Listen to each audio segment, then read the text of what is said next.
everybody, welcome back to Badum Biz. This is Paul.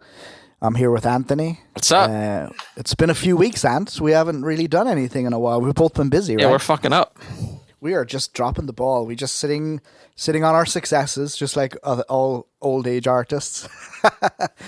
We had a really cool conversation a few weeks ago about gear. That was a really good episode. I really enjoyed doing that, and it gave us an opportunity to do something which non-musicians don't realize musicians do, which is nerd out, right? Oh my God. That last episode was, I love when you were like, play that for me. Play that bit. Oh yeah. It was a little bit pornographic, and if anybody young was listening, then, if you did feel the stirrings of ardor, then, I'm not apologizing. I really enjoyed listening to that and mixing that. Yeah, really enjoyed that. Yeah, good. Yeah. Well, it was a good episode. We had some good feedback from folks, so that's good. But we're gonna do a little bit more about gear stuff in future episodes, and we're gonna get more. So I think what we're gonna do, what would be a good idea, Anthony, is for us to label gear episodes. Because then if people aren't into gear, then they can just skip it and they can get to the type of stuff which we're gonna do today. So we're gonna do more gear stuff later. But today we're going to talk about something that I've wanted to talk about forever, and Anthony is just about to tell you exactly what we're going to be talking about today. Go, Ant. Yeah. So I mean, especially if you had grown up from the 80s to I mean, I guess they still are out, but they were so powerful in my childhood, which is music videos. Mm-hmm. There's just so many, like, you don't realize all the songs that you grew up with. You have there's imagery attached to it. Yeah. And it's from the music videos. And like certain songs, like Semi-Charmed Kind of Life, for instance. I always have this image of whatever the singer's name is, walking down the street in like LA. Mm-hmm. You know what I mean? Singing that tune. Yeah. But then you can also that same like imagery of somebody walking down the street. What's that one song? Is it The Verve, Bittersweet Symphony? Oh yeah, with Richard Ashcroft, like just walking down the street like a tug. Yeah, just singing into the camera. Very simple. Same with Massive Attack. That Massive Attack song. Okay. I can't remember what it is, but it was just the female singer that they used for the song, and she's walking down the street in slow motion, and it's very engaging, and she's just walking towards the camera. So today we're talking about music videos, man. And I think my idea, Anthony, and I don't know if you agree with this or not, is to attack it from two places. We should talk about just a handful of our favorite, most memorable music videos. Yep. But then I think we should also, at the end of the discussion, pivot to how the music video positively affected the music industry, and then how it negatively affected the music industry. Sure. Because I think that's actually a very very interesting point, because it was kind of like what happened with Napster and streaming. Okay. It created great buzz in the music industry, but there was some side effects to it which were devastating for certain artists and certain types of bands. So sure. we should discuss that a little bit. Yeah. So music videos, all right? One of the biggest things to happen to music videos, and we know that there was music videos before this, but on August 1st, 1981, at 12:01 a.m., something happened on our TV screens. MTV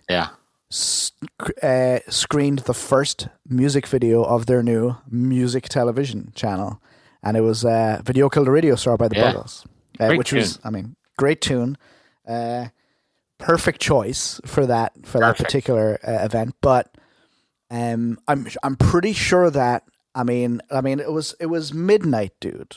People were sitting up. Nobody who does anything worthwhile is sitting up, flicking through random channels at midnight. Yeah.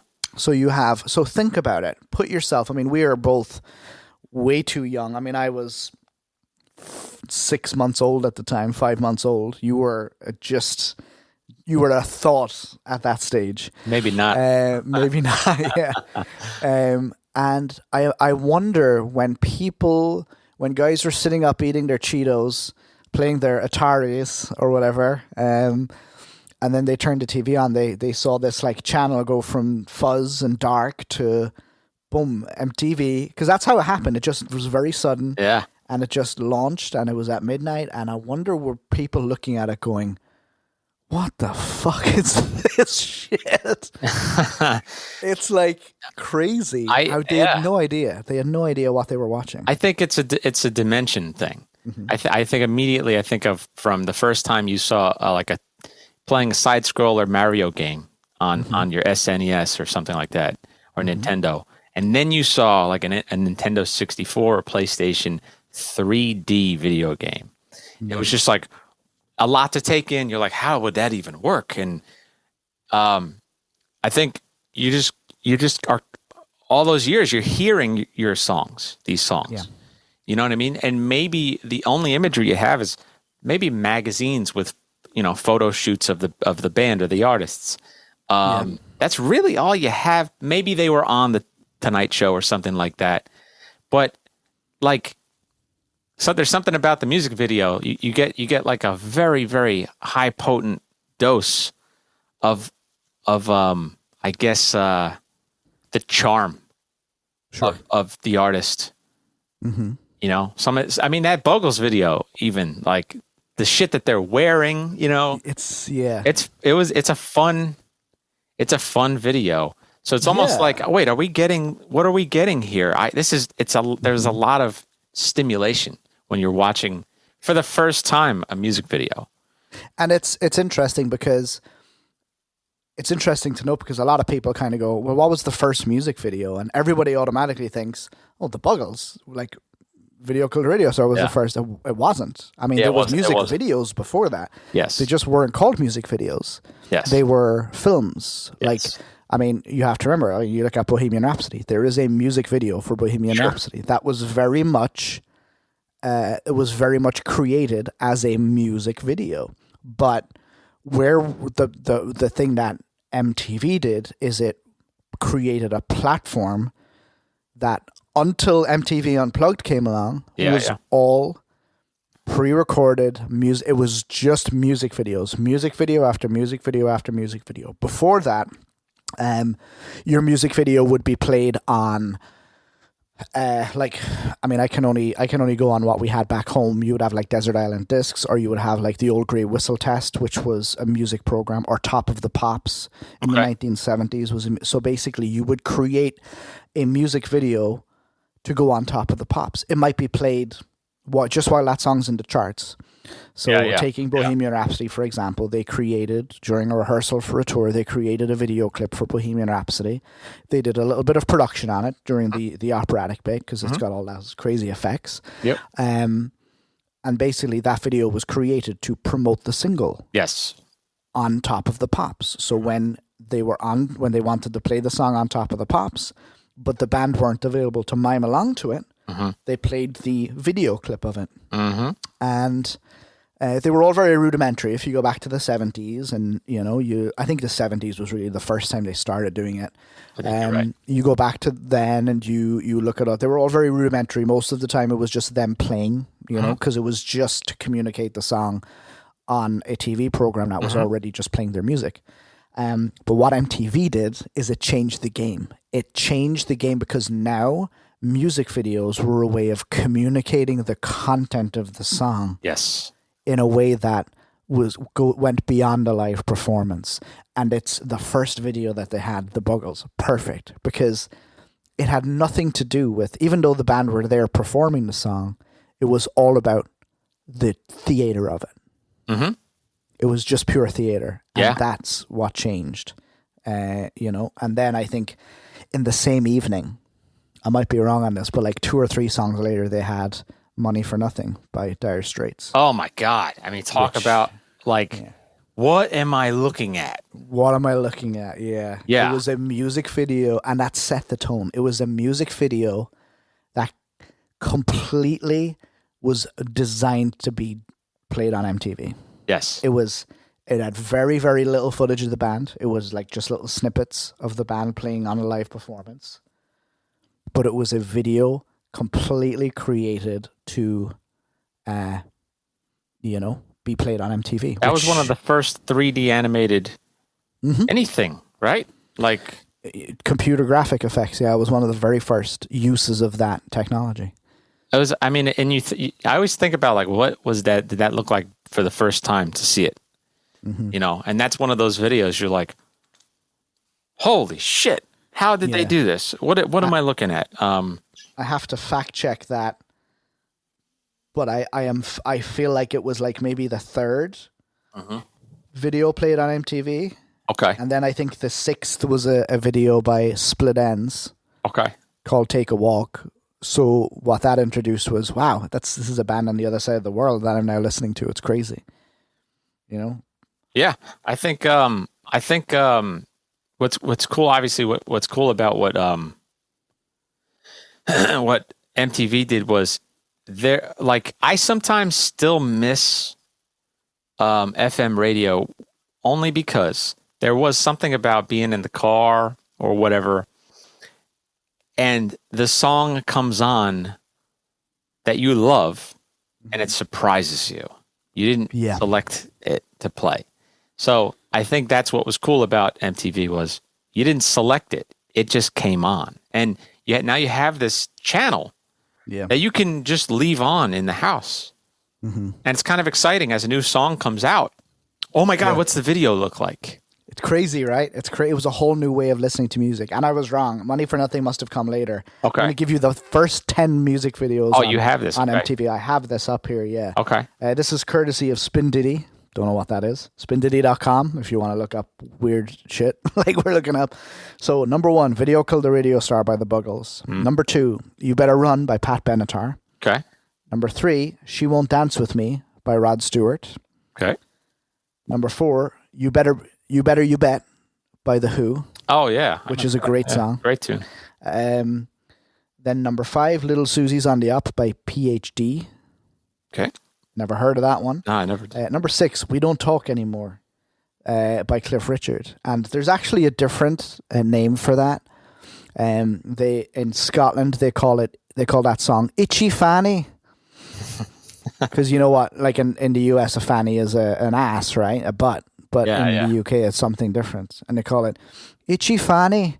Because the chorus used to go, Itchy Fanny, how we don't talk anymore. So that's why they call it Itchy Fanny. Okay. Brass and Pocket by the Pretenders was number 7. Okay. Time Heals by Todd Rundgren was number 8.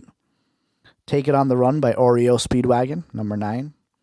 And then Rockin' the Paradise by Styx. Okay. Was number 10. Cool. So those were the first 10 music videos ever played on MTV. And those 10 music videos changed the way that an entire generation listened to music and found new music.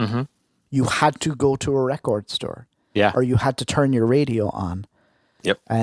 To find music. And now, like you said, you wake up in the morning, you just put this channel on, and not only can you hear the music, you can see the people playing it. There's a whole, man, when you're young too, there's a whole thing of just being a boy and like, oh my God, she's so hot. Yeah. And you know what I mean? And the opposite as well. And the opposite as well. There's something about like, because you get something. I remember, okay, do you remember that song, Ghetto Superstar? Yes. Ghetto Superstar, right? It was like this hip hop. They sampled, obviously, they sampled, what was that? In the Stream. Yeah. Yeah. So the singer on that was Maya, I think her name was, right? R&B singer. Dude, I remember being like 9 years old, and her voice was just gorgeous to me. Yeah. And then when I saw the video, I was like, "Oh my God!" It's there is something to that. There is something to like unbelievable. My first one was there was a song called "Baby I Don't Care," and you can look up this lady. The band was called Transvision Vamp, and they were like this like post-punk kind of band. They're called Transvision Vamp, and I had the hots for her so badly. Yeah, I could tell, man. Really bad. How could you not? Oh my God. I don't even remember what she looks like now, but let me see here. I'm going to Google it. And but I remember seeing their music video, and yeah, I mean, she was just the most beautiful creature I had ever seen in my life. I'm sharing screen with Paul right now. Yeah, and yeah, we can see. Yeah. Incredible.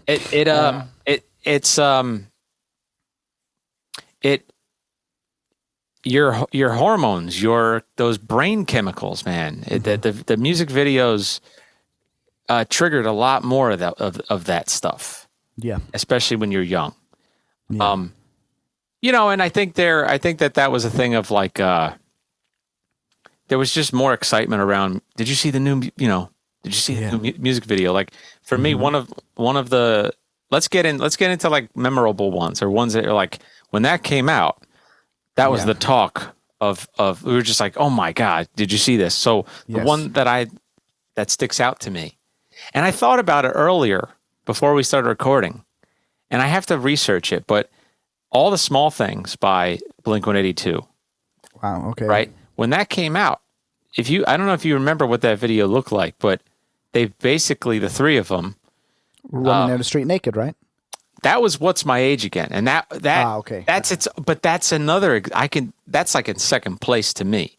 Okay, that might be in first place to most people. Like that's the most memorable one, right? But to me, All the Small Things. What was cool about it was they already had that reputation of running naked down the street, but in this one, they're making fun of the boy bands and the pop stars, like the like the Backstreet Boys, and what was cool about it was like I at the time was I didn't like that boy band shit. Mm-hmm. You know what I mean? So it's like, oh, dude, the rock band that I really love is now trolling and making fun of the thing that I make fun of. Yeah, almost like if it kind of fueled that, like, yeah, fuck you guys.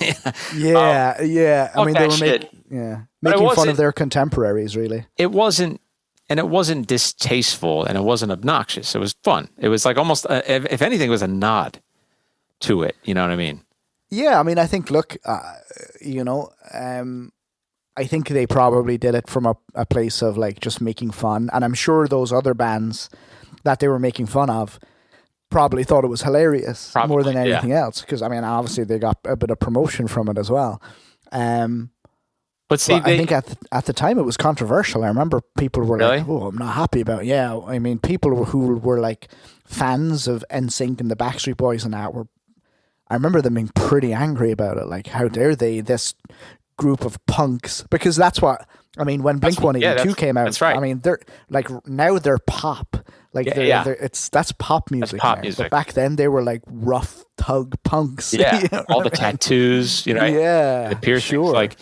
But here's the thing that really blows me away about that video, and that's just what had me thinking before was like I'd have to look at the dates of when these things came out, these albums. But that was off of Enema of the State, right? That album, and I had that album, and then the video that they were making fun of specifically with like the Backstreet Boys was the "I Want It That Way" music video. Yeah, and it was on like an airplane hangar or something like that, which is of course like that is funny enough. What are you fucking boy band doing in an airplane hangar talking about whatever, singing about this song? It's kind of funny. But I remember though that they were almost like on the charts at the same time, kind of like within months of each other, which means that like if you think about it. That happened very quickly. Like they were able to shoot that video in an airplane hangar to mimic that video within months of it coming out. Right? Crazy. That's so smart. Is fucking that's hard to do. Yeah. So that's also what was cool about it, which is or when I think in retrospect, as somebody who like makes content, right? Like we've shot a music video with Kat and Rich, like, like I'm not saying it's the hardest thing to do, but on that level of production, and then, it is. I mean, it's, and the thing is, the turnaround on that is remarkable, like you said.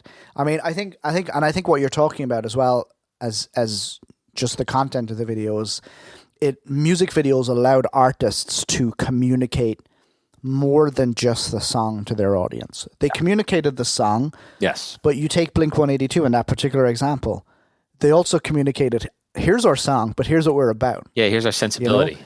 Like if I was to listen to What's My Age Again or All the Small Things without a visual representation of the band further than what's on the record sleeve, I would be like, I mean, great band, tight, good songwriters, very smart lyrics, simple but good.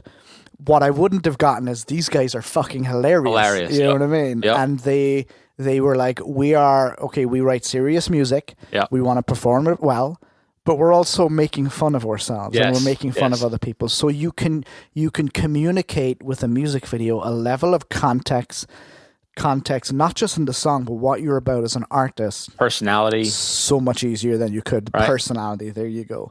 I mean, the first video, and I know, like, I don't know if viewers know the age difference between us, but there's like a 6 or 7 years age difference between us. Yeah, what are you? I'm 88. I'm 40. Yeah, I'm 81. So like I caught a little bit more of the, you know, I remember more of the kind of mid 80s stuff, but the music video that sticks out to me as being the first one that made me go, ooh, okay, was Sledgehammer. Which is, I mean, if I want everybody listening to this podcast right now to look up the top 100 music videos. I want you to look up 20 lists, and if Sledgehammer is not in the top 10 of at least 15 of those lists, I'll be shocked. It's a seminal music video. It's like, it was the first music video. It's so cool. So I mean, the song was great, but one of the things that Peter Gabriel, one of the challenges that he had with the song was, I mean, go listen to everything Peter Gabriel released before Sledgehammer and you'll understand what his issue was. He was a high art, avant-garde, left field musical artist. He was a performance artist more than he was a songwriter. Sure. And here he is with this song with Motown horns and a funky bass line and pop drums. Drums played by Manu Katché, of course. I mean, unmistakable. And he was like, wow, how do I get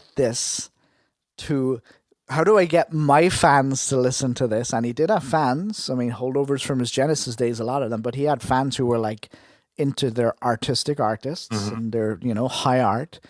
How do I appeal to my artistic fans while also achieving this new audience? And he was very smart. His people were very smart, or he was very smart. He commissioned the Brothers Key. That's what they were called. And it's Brothers Key, Quay. And they created this music video for him using stop motion, claymation, and paint. So essentially they would for every second of video, there would be 24 frames basically, and they would have something happening in each frame, and it took months and months and months. But they created this music video that was, I remember, played over and over and over and over and over again. And there was two very similar videos. Different vibe. The other one was Paul Simon, The Boy in the Bubble. Those two videos were played over and over.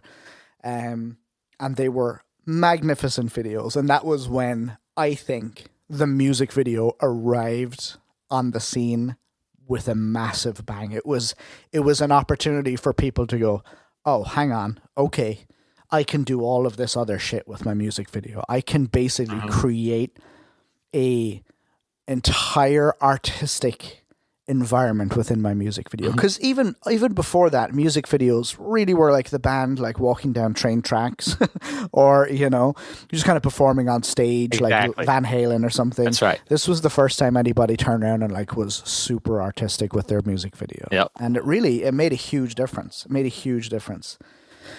Yeah. To the way that music videos were brought out. The following year, I think Paula Abdul had Step by Step, where she was dancing with the cartoon character. That's right. That's amazing. Right. Oh my God. That's right. Lionel Richie in 1988, I believe, Dancing on the Ceiling. where he's walking up the wall and upside down. Now people were like playing with it, and it made it just made music so much better. It made, for me, it was like, wow, I get it now. I remember watching Queen videos, like Radio Gaga. The video for Radio Gaga was just unbelievable. And I remember watching it just over and over. I remember being 4 and sitting down and watching the video for Radio Gaga. How cool is that? Those memories. It was amazing, but it changed music for people. It changed music. And Sledgehammer, just for timing context, was 1986. Okay. So the following music videos came out in 1986. There was that. There was I Want to Break Free, where all of the Queen guys were dressed up as women. There was the Boy in the Bubble video. Yeah. I believe 1986 was Genesis, Land of Confusion, which used puppets from the British show Spitting Image. Mm-hmm. I believe that was all the same time, where basically these artists, these bands, these companies realized we can do something completely different now with music videos. And I think that's when MTV was at the height of its influence, the height of its power. I think so too.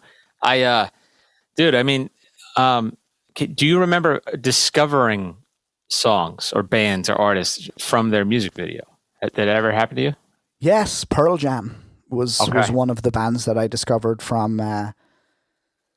their music video. Radiohead, I remember watching the video for Creep, going, "Oh yeah, wow, what happened to these guys? Yeah. Who hurt you?" Yeah,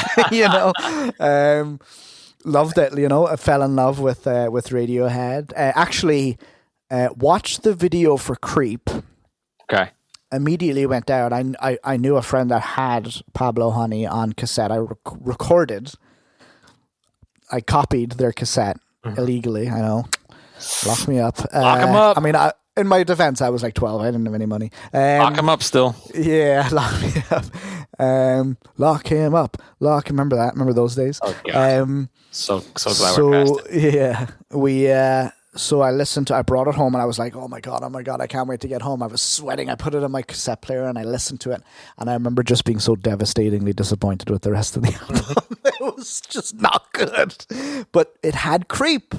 It's all it had. And how I found it was watching a music video, and late night, I mean probably 9 o'clock at night, on a little black and white portable TV that we had in our room. Mm-hmm. And we had to have to turn the noise down, the volume down, because we would have got in trouble for watching music videos so late. But and I discovered Radiohead, and I stuck with them. And then the Bends came out, and I was like, oh man, just like, this is the band. That album. Who else did I find? Incredible. I don't know. I mean, I guess I found Queen. Okay. Or like when I was very young, 4 or 5 or 6, I found Queen, and I was very attracted to their theatricality. And I remember like my first taste of it was like, I Want to Break Free. And I remember watching it, being very, very young, and watching it with my grandmother. And my grandmother was I don't want to say conservative, because I mean she wasn't conservative for her time. I mean, this was a lady that was born in the 40s, maybe even the 30s, I don't know. But she found it hilarious. She thought it was the funniest thing, seeing all these men, and then like Freddie comes on with like the tiny skirt and the stockings and everything, and she just every time she saw it, she cracked up. She was like, look at the state of this guy.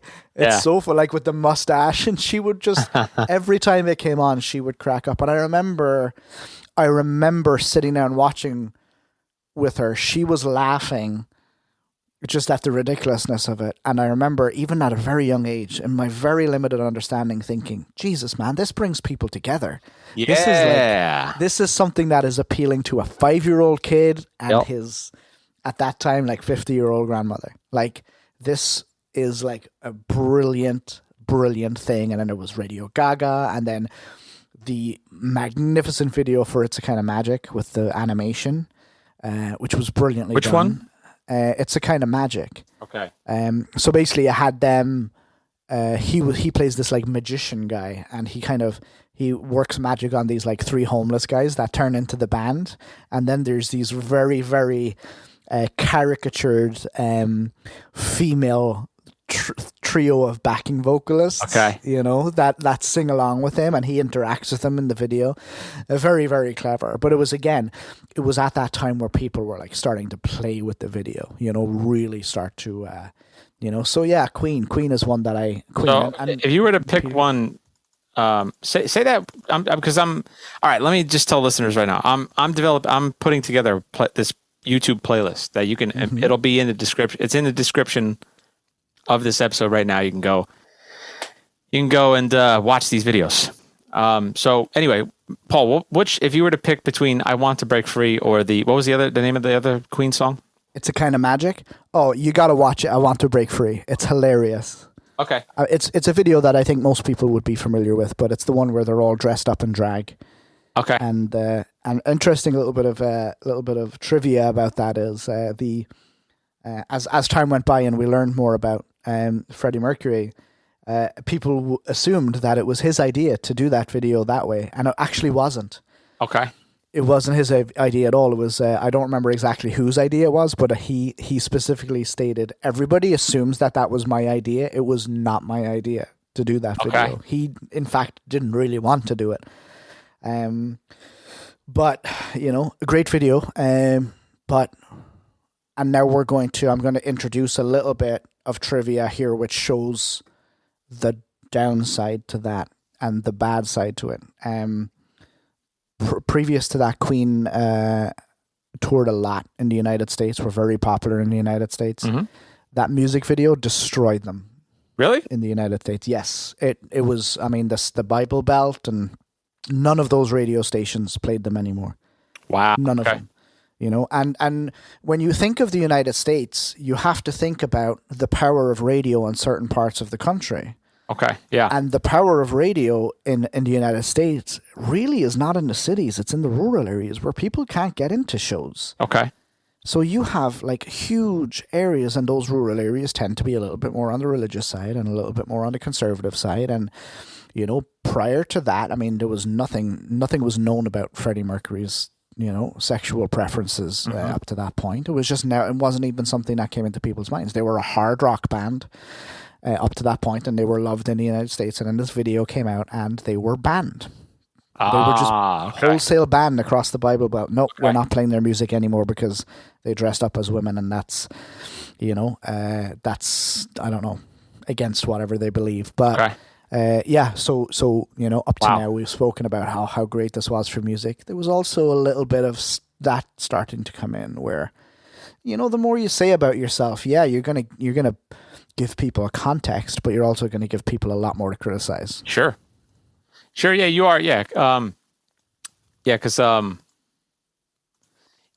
I'm trying to think of an example of that.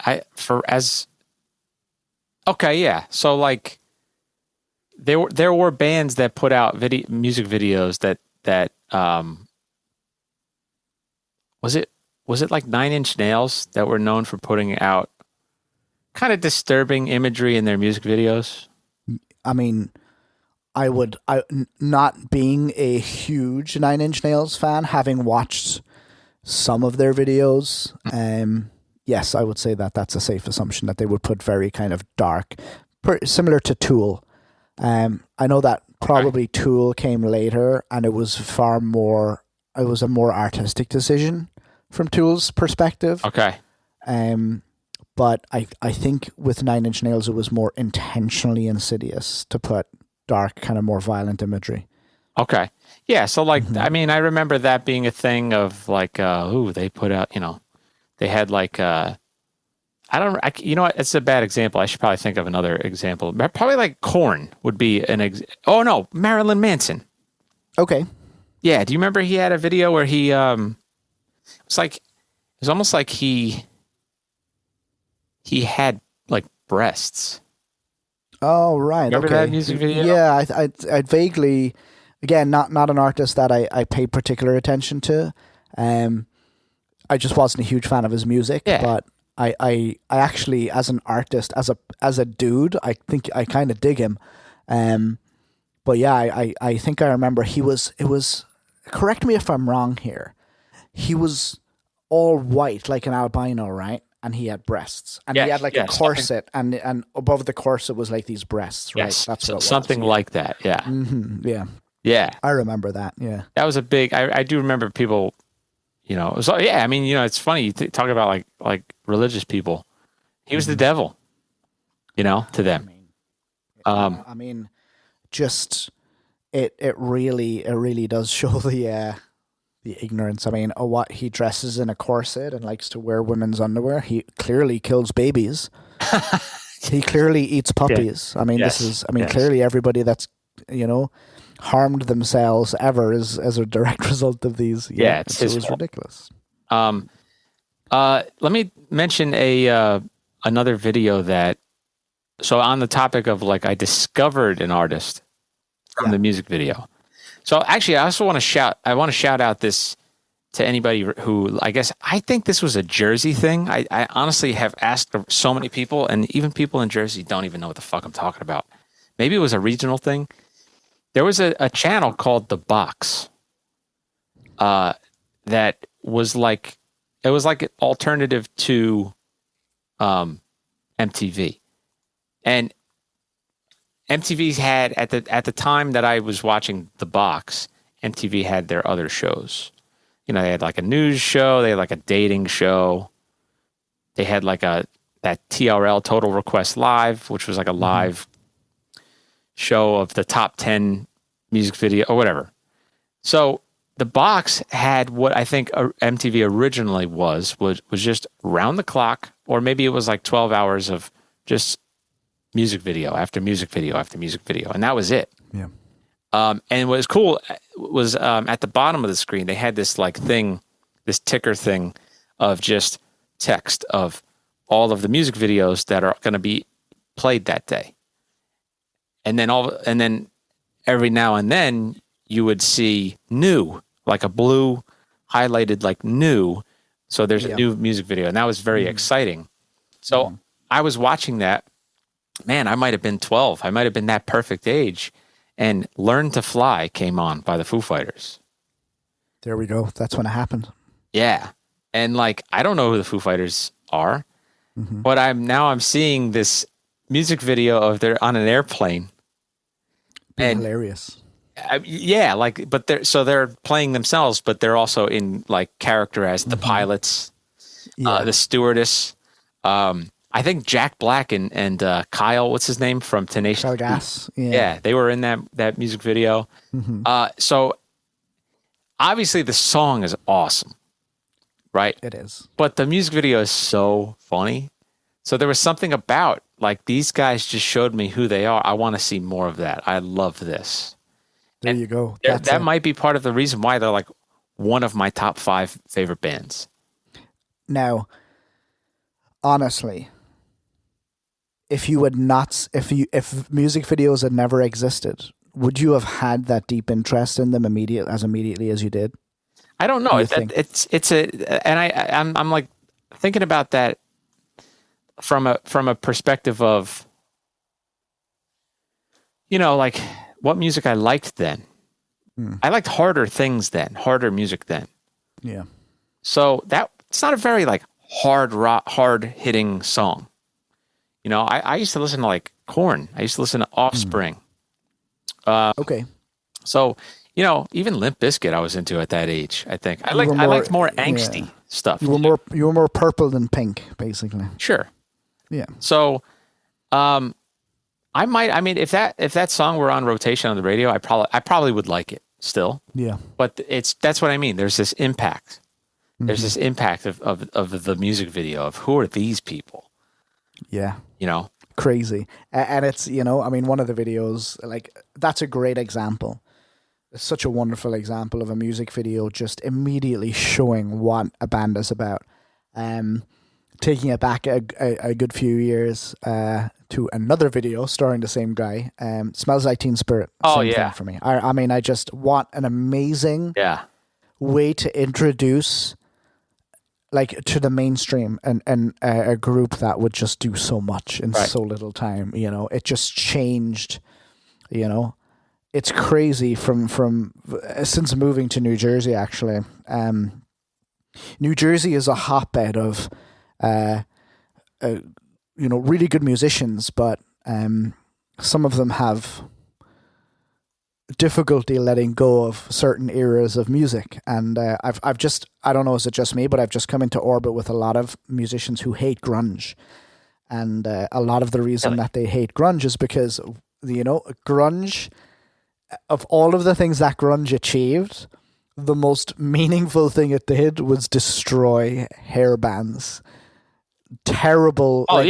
I'm talking about bands and I'm gonna be, this is one of the very few times on this show that I'm going to be super opinionated. I'm talking about Night Ranger and Rat and Kiss and Twisted Sister and all these fucking god-awful bands. There's more of them. Night Ranger. Did I say Night Ranger already? They should, Motley Crue. Let me tell you something. That is an era of music that I just wish we could just delete from, I don't know. I share that with you, man. I definitely share that feeling. It's by far not my fucking favorite music. And I think I would think on it a lot better if I felt like the people that are religiously fans of that era they just dismiss so many great bands just straight out of hand just because of the fact that they, for the first time in years, if you were a rock band, you could sing about things other than having sex with women and taking drugs. Yes. I mean, look, that's all that they did in hair metal bands. That's all they did. It was either you're having sex with somebody, or you're taking drugs.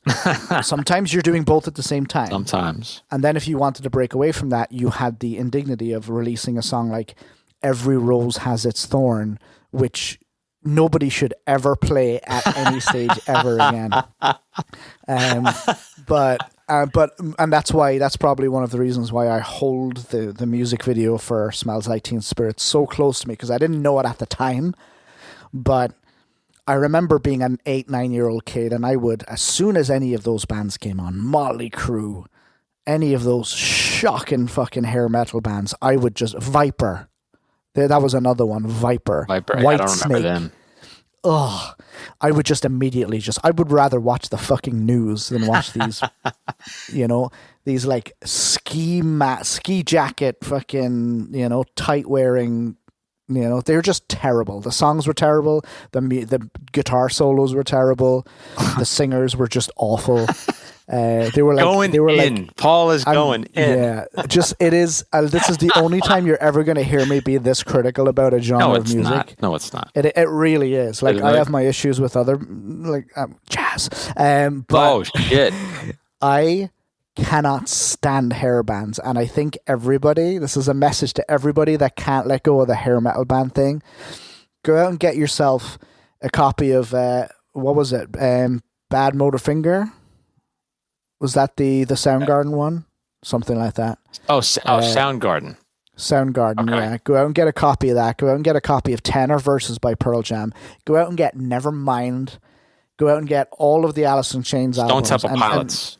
Stone Temple Pilots, brilliant. First album, yeah. Go out and get all of those records and listen to what they did. Listen to what grunge did. The opinion is that grunge made music. It sunk music down to a level where you didn't have to be a great musician to play it. Maybe, but here's what grunge did. I don't believe that to be true, by the way. I don't either, but that's the opinion. That's like, the slickness went away. I literally, dude, I'm not going to lie to you. Like, I'm a drummer, though. Maybe that changes things. I can make the same exact argument. In fact, it's more powerful, the opposite.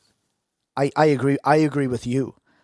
I mean, I think the grunge drummers were really good. Yeah. They were really good. The guitar players were a little iffy sometimes, but the drummers were great. Like Dave Grohl.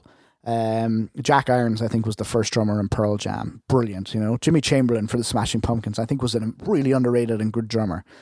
But one of the things that grunge introduced was writing music about actual things that happened to people in life. Sure. Like deep subjects. You didn't have to be a great musician to be a grunge player, but you had to be a good writer. I think an example of a perfect band example of that exact thing, which is essentially expression, which is what music. It's an art, so it should. That's what it's designed. That's what it's for, right? Is I think Alice in Chains. Oh, so good. I mean, like dark, man, real. Like, dark. hey, I'm going to tell you how I feel. That's exactly it. And you know what, man? It's funny. There's a scene in the movie The Wrestler. Yeah. And him, and I think I think she's gorgeous. And she's a great actress. Is Marissa Tomei? I think her name. Oh, is. she's so good. I forget the guy. I forget the main actor. Mickey Rourke. Mickey Rourke is that's name. Yeah. Okay. They're at the bar, and they're kind of like. I remember she was. They were just like kind of. They were kind of reminiscing about that '80s time period, and this in that scene. They were in the '90s, or no, they were maybe early 2000s or something like that. And then, like I think. In the bar, I think like maybe Rat or one of those bands came on, and they were like digging the music, and they were like, "Man, the '90s sucked." And then she was like, "Yes, the worst," And they kind of like connected on this sentiment of the '90s, and I thought like, "Wow, that really exists." Like there's this, but here's my thing, perspective on it, which is, my I didn't live that time of hair metal. Right, like I was born right at the end of it. Okay, yeah, and I lived the grunge and the '90s rock, alternative rock. So every time, all the information I have on '80s music is specifically with hair bands and stuff like that. Sex, drugs, rock and roll is pretty much the theme of it. And then and then there were like probably VH1 documentaries, maybe MTV documentaries about that time. My imagery is like there's this one. I think there was a movie that came out, actually, a documentary. It was like the end of human civilization or something like that, which showed behind the scenes footage of these rock stars.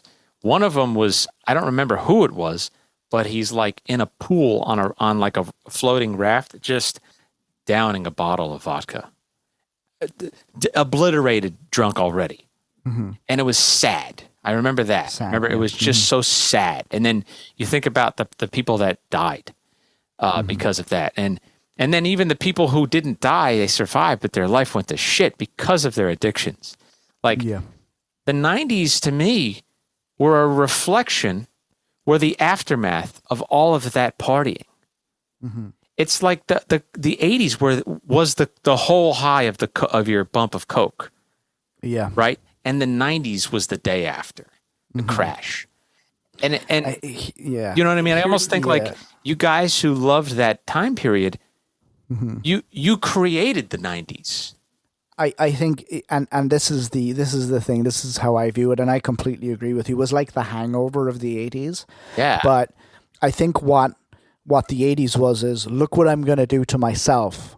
Yeah. And then the 90s was, look what the world did to me. Oh, yeah. Look what society is doing to me. And I think it was basically, that hard rock late 80s thing was very self-destructive. Yep. But what people, I think, started to write about, and I'm talking about the early 90s here. Yeah, sure. I'm going to get onto I have my issue with some late 90s music, which I'll talk about in a minute, because I just enjoyed going off on hair metal bands so much. I'm just going to continue on with something else. But we started to talk about, and it's interesting because as much as, you got that Rock of Ages thing where there was this perception that society was trying to fight back against like hair metal bands. They actually weren't. They were okay with it. Yeah. They were kind of fine with that because like the powers that be, you weren't there, man, type of thing. I'm going to get a little bit hippie here. The powers that be were like, let them go. They're just singing about fucking and taking drugs. I mean, let them, it's fine. They're not doing anything. What happened in the 90s is people started to wake up, and artists, musicians started to wake up, and songwriters started to wake up. And you had people like Eddie Vedder, and you had people like Lane Staley, and you had people like the dude from fucking Nine Inch Nails, and you had Kurt Cobain, and you had Dave Grohl, and all of these people were starting to write music about what the world was doing to them. Yeah, being real. And that was groundbreaking to me. I was a very early teenager at that time, So I was already like Pearl Jam and Nirvana hit me the same time puberty did. Oh, man. The world changed for me musically and actually. Oh, man. So I they took me on that journey and that angst and that, and I was lucky. I was a kid who had a really good upbringing. There wasn't a ton of money there or resources, but I'll put my hand up and I'll say there is nothing in my upbringing that would warrant any of the bad behavior that I've ever. Anything that I did badly in my life, I did because I did it. Yes. Not because of, but it really spoke to me, that music and the music videos. Oh my God. Like, the beauty of Alive by Pearl Jam. Oh, the wave and the guy singing on stage and he's jumping into the crowd and the love that the band have, the connection that they had with the audience. Yep. And like some other examples were like Soundgarden. They had very visually appealing videos. Like I remember the first time I saw the video for Down in a Hole by Alice in Chains, and it just broke my heart. And I knew I was a young kid. I was like, this guy's not going to make it. You had that feeling, really? I had that feeling. I was like, this guy's not going to make it. He's not going to make it. And I mean, I remember that day. Yeah. That it was, news broke that he had, died. Mm-hmm. Yeah. But look at four of those big bands that we're talking about from that era. You're talking about Nirvana, Soundgarden, Alice in Chains, Pearl Jam. I mean, how many of them are alive? Eddie is still with us, thank God. But Kurt, Lane, and Chris all. Yeah. I mean, yeah. Like it was that. So it was, it was really happening to them, and they really meant it. Oh my God! They really, and it was very moving, and it was very, and I knew, even at a young age, I knew the sand. I wasn't on solid ground here. I was on looking at these music videos and these visuals that these guys were giving me. They're not okay. These men are not. They're not good, But the music they're creating and the art was incredible. You know what? I think it did, Paul. If you were to really sum it up. And in very small words, it's the 80s was only about entertainment and only about entertainment and maximizing stimulation. And, I think the 90s were about, I think the 90s were like, fuck entertaining you. Yeah. I want to say what I need to say. Sure. Right. And I think that the music, man, it just worked out. I think it just worked out that the music, the sound, they were able to find the sound that resonated with how they felt.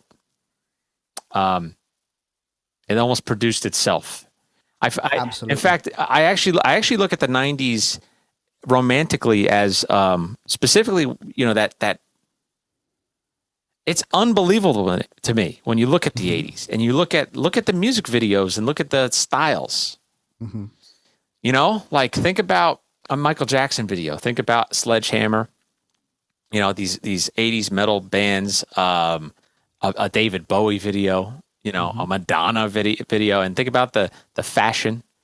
Think about the makeup, right? The gloss, the cars that they were driving, right? Like everything was a little over the top, right? Mm-hmm.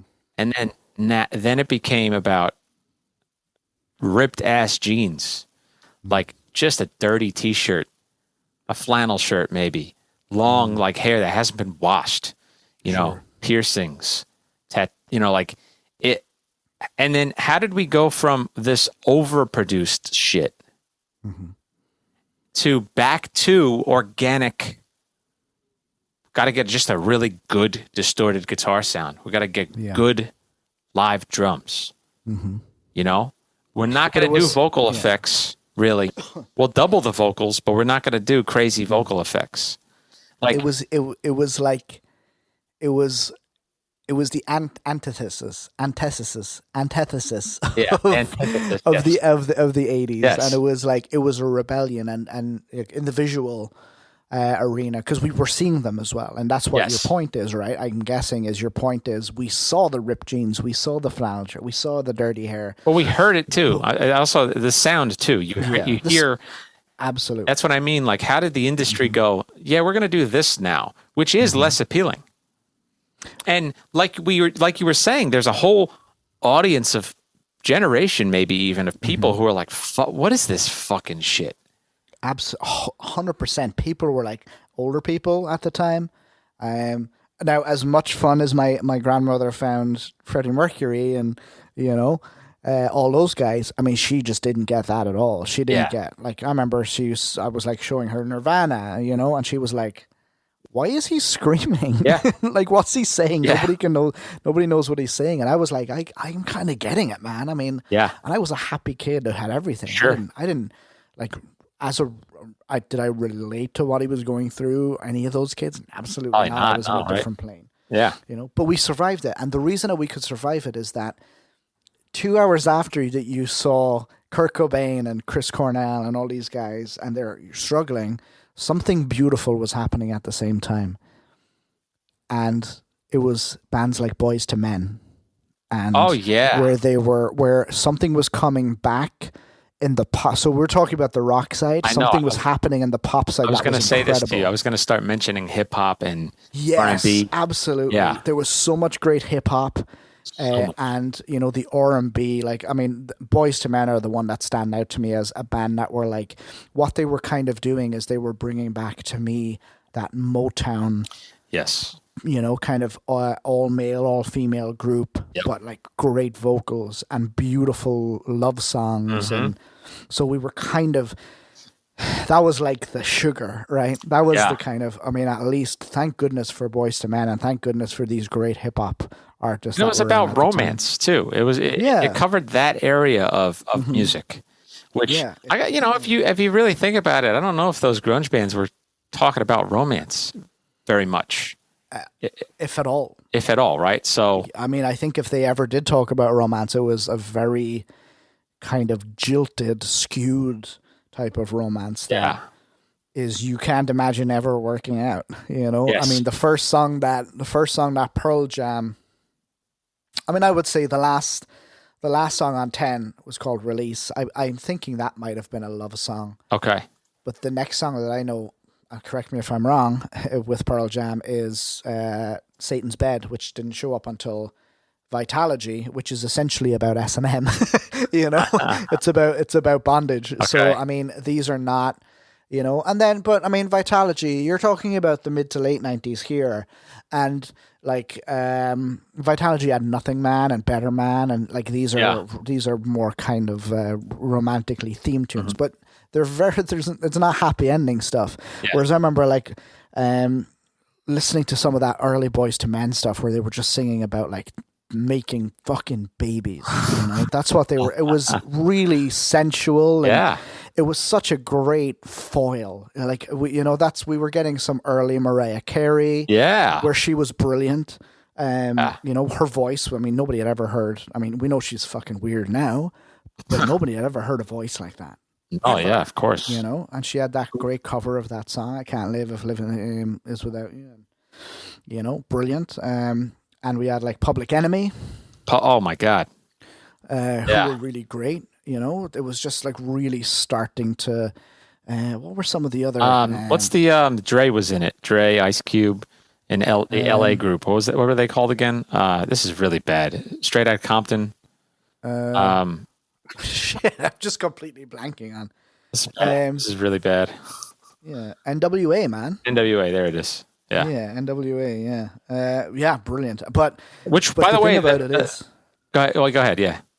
I was just going to say this is another example of like realness, like the topic of you know what I mean? Like we're talking about real shit. NWA was the grunge of hip hop. Yes. It was the grunge of hip hop. I mean, they were talking about everything's not okay here. Yeah. Like it's not good, and you guys need to know this. And you know what? I actually think that hip hop rappers took it on the chin way more from society during those times about the content they were talking about as a backlash of the the violence or that they were talking about. Yeah. But that's if you grew up in that lifestyle, you're just You know what? All right. Here's a theme that I see from, and I think, I was listening to Rogan, I think Joe Rogan, and he had Quentin Tarantino, and as a film expert, pretty much, he related the 80s and the 50s had a similar type of cultural control. Right. Right. Trying to censor, trying to keep things wholesome, right? Family oriented. But the 70s and the 90s were like, fuck that. Fuck that. That's not how I feel. So, because I think that 80s and 50s culture, if you want to say, let's say boomers, even, we could say baby boomers. There's this thing of don't talk about how you feel. Keep that shit to yourself. We don't want to know you're depressed. You know Boomers and yuppies. Yeah. 60s you had boomers, 80s you had yuppies. So there you go. The 70s you had the mafia and gangs, inner city gangs, and the 90s you had white kids overdosing on drugs and black gangs, black inner city gangs. It's a weird. I mean, without getting too in the weeds, and I'm pretty sure that it's up and down with the economy. Oh, the 60s, there was this huge, bubble, and then that bust, and everywhere in the 70s. You look at any documentary about the 70s in the United States, and even in Britain and Ireland. Yeah, everywhere was shit in the 70s. Everywhere was just depressing, and everything was brown and beige and yellow. I remember watching some sort of documentary about what Compton is like, why it's like that, and you immediately, the perspective that you see, you're almost like, oh well, you feel bad.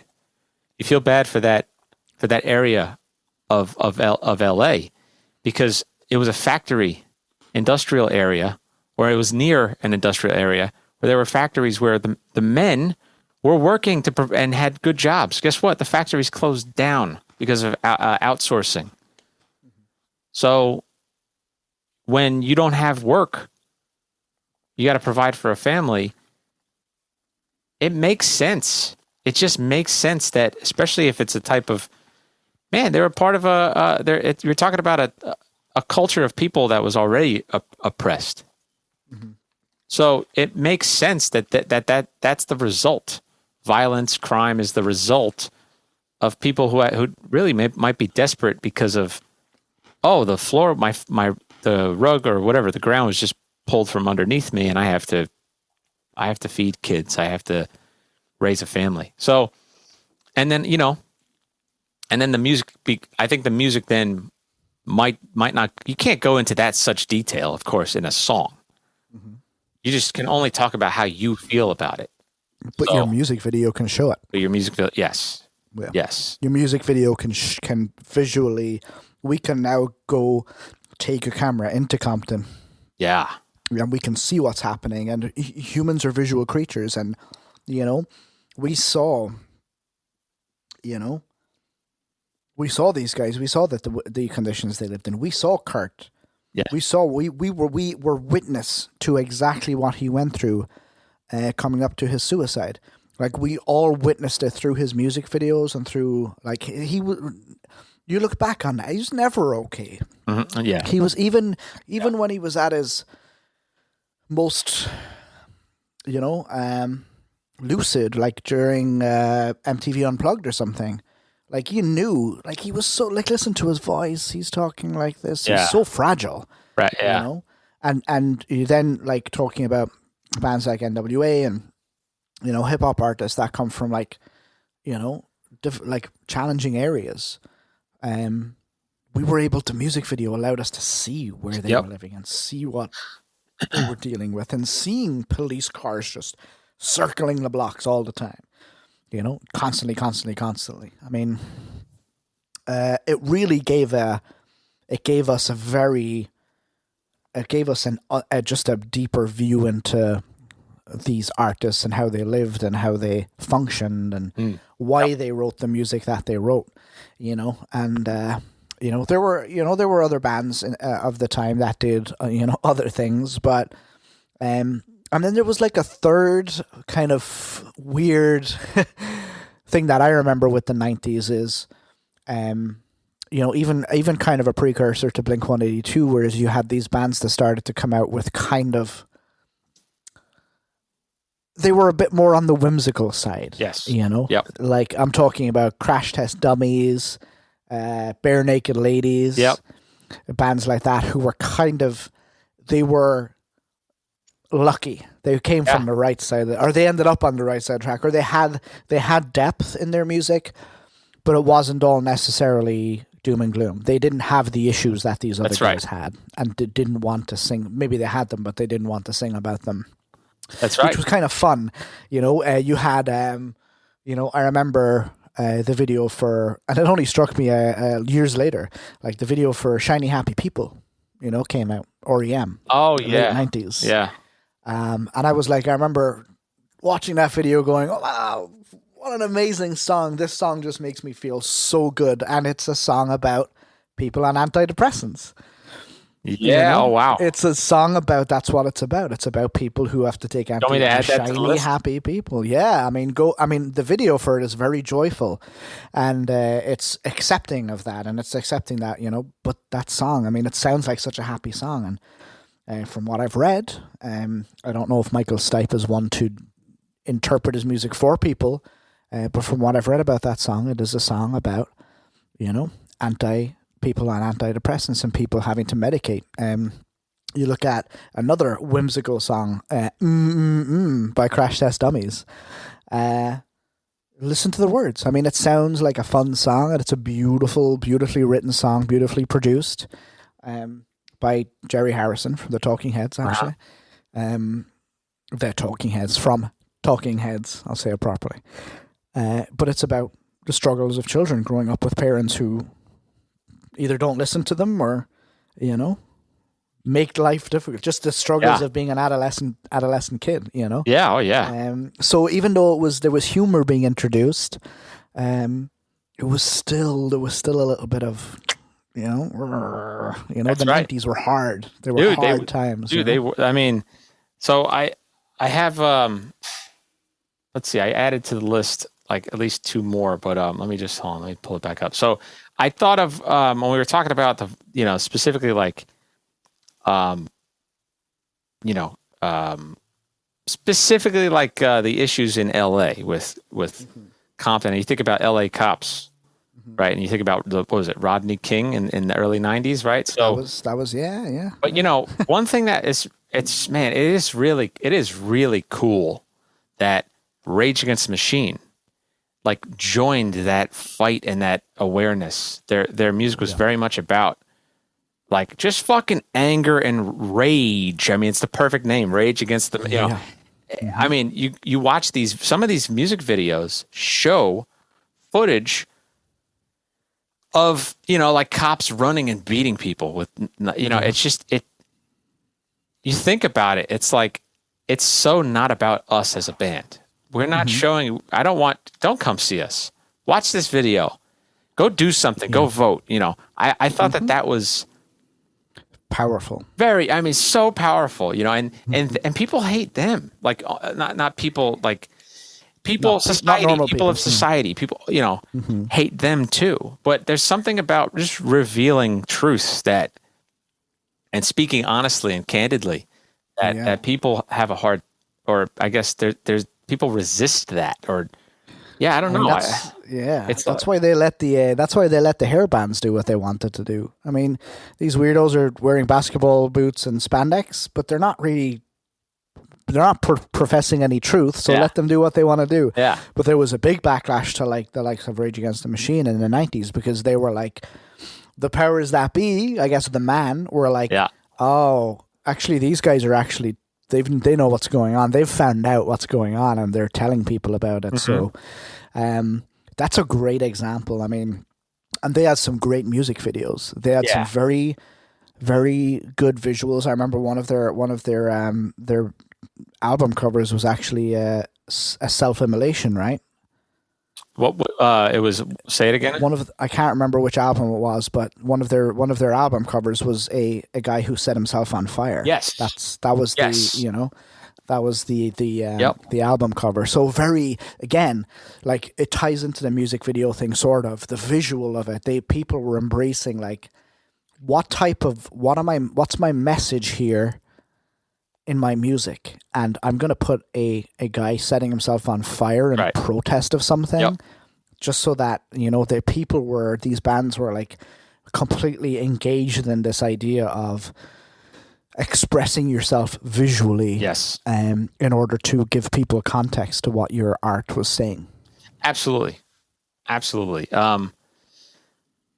Let's see. I put down on here I want to talk about just these two quick videos. Mm-hmm. They're trippy in two ways. There's visually trippy, and then there's like visually, but as far as the context, psychologically trippy. So the first video that I think, in fact, when we talked about this topic originally, this is the first video that I thought of as an amazing video, is Californication. Okay. By Chili Peppers. And the reason to me it's like so memorable and sticks out is it's pretty much a video game, a 3D video game that for when it came out, right? It was ahead of its time as far as like the graphical thing that in video games at that time. So this was like in 99, I think this came out, and it's like a full 3D world video game. And it just, I remember being in awe of watching this video. And you see the band too, of course they all have their shirts off. Really? What a shock. Really? but they're like snowboarding in the video, right? And like with their shirts off? With their shirts, like, guys. Or meaning like the video game characters are snowboarding. One of them snowboarding like the top of the Golden Gate Bridge, things like this, very, very, very cool. Very fun to watch video. So I put that on the list. The other video, Go ahead. Go ahead. No, go ahead. Go ahead, please. Well, the other video that, and I didn't see this until I was probably in my 20s, and I was deep into Radiohead, deep into the Bends. And I was like, I wonder what these music videos are like. And part of, it's funny, part of like listening to music from the 90s for me, and then going in even and watching the videos is like to sort of relive the feeling of the 90s. Sure, so, yeah. I love the 90s. If you told me, hey, you can go on vacation to Hawaii, we'll pay for everything, or you can go and you can live a week in the 90s again. Sure. I'd probably pick living a week in the 90s. Why not? You know what I mean? How cool would that fucking be? I don't know. Something about that would be so cool. I don't know. Look, being in the 90s in Ireland was the place to be. I mean, we went to 2 World Cups. Actually, we went to 3 World Cups, I believe. No, we didn't get to 1998. We went to 2 World Cups. We had the Celtic Tiger started to happen. And, I mean, the biggest thing to happen in the 90s to Ireland was Riverdance. So, put Ireland on the map, right? So it was a great time to be Irish, and it was a great time to be in Ireland. And, the music videos were outstanding. I mean, everything we got was just week after week. And I mean, one of my favorite bands, Crowded House, they were masters of the music video. Every music video they released was artistic. It was they didn't mess about with their videos. They just did really I think I know. Good work. I think I can see a video in my head from my memory of Crowded. Yeah. Let me type it in. Let me see what comes up. Do you remember the video? Do you remember the video for Just by Radiohead? I want to say that was a performance video, right?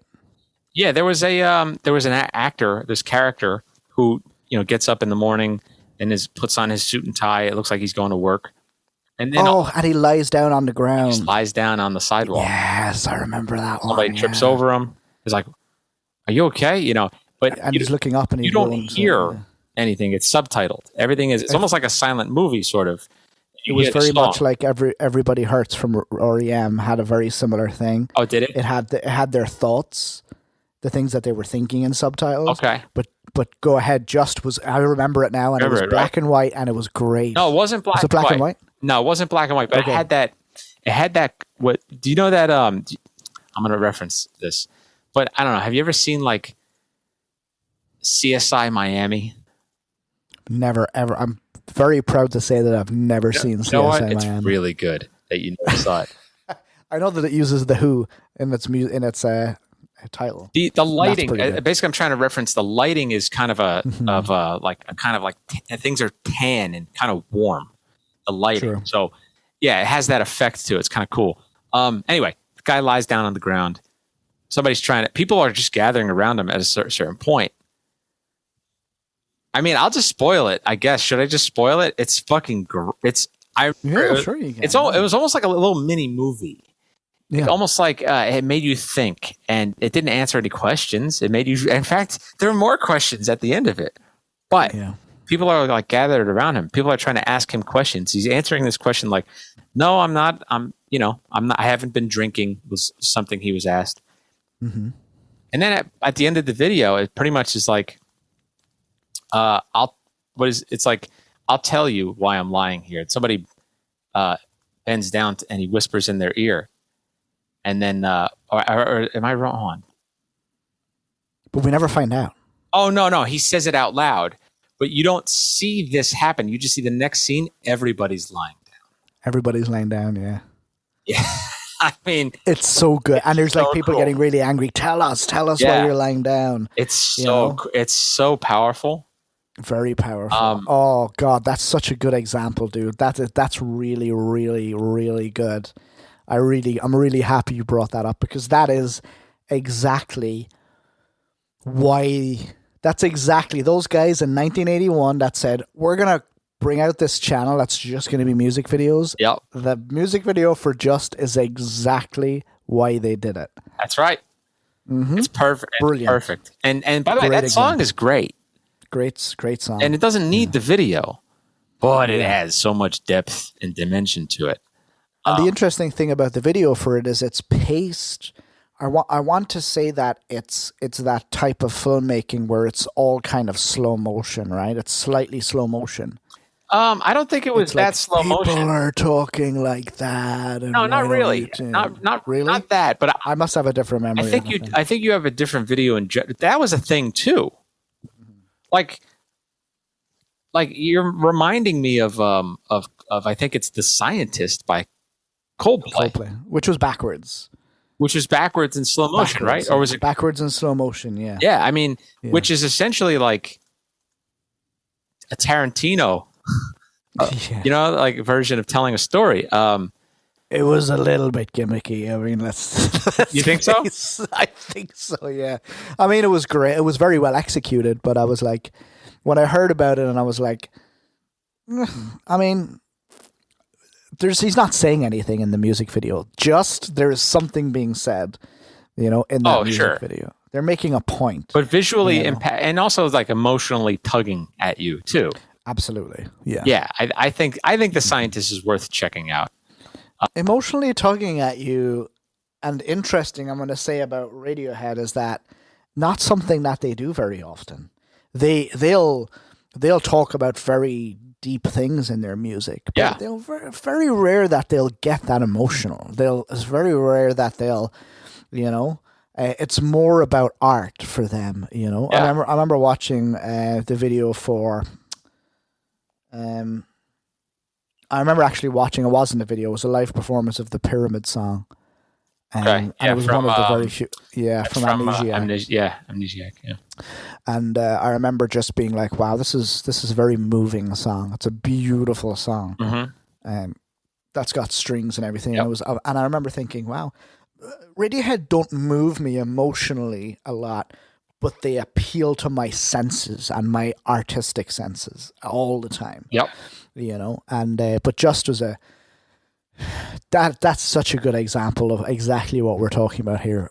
How artists use the music video, and then how the music video changed the music itself. And moving forward, we something happened then in the late 90s to as a result of the music video, which, as I've grown older, I sympathize a little bit more with it, but we went overkill with the music video, because here's what happened.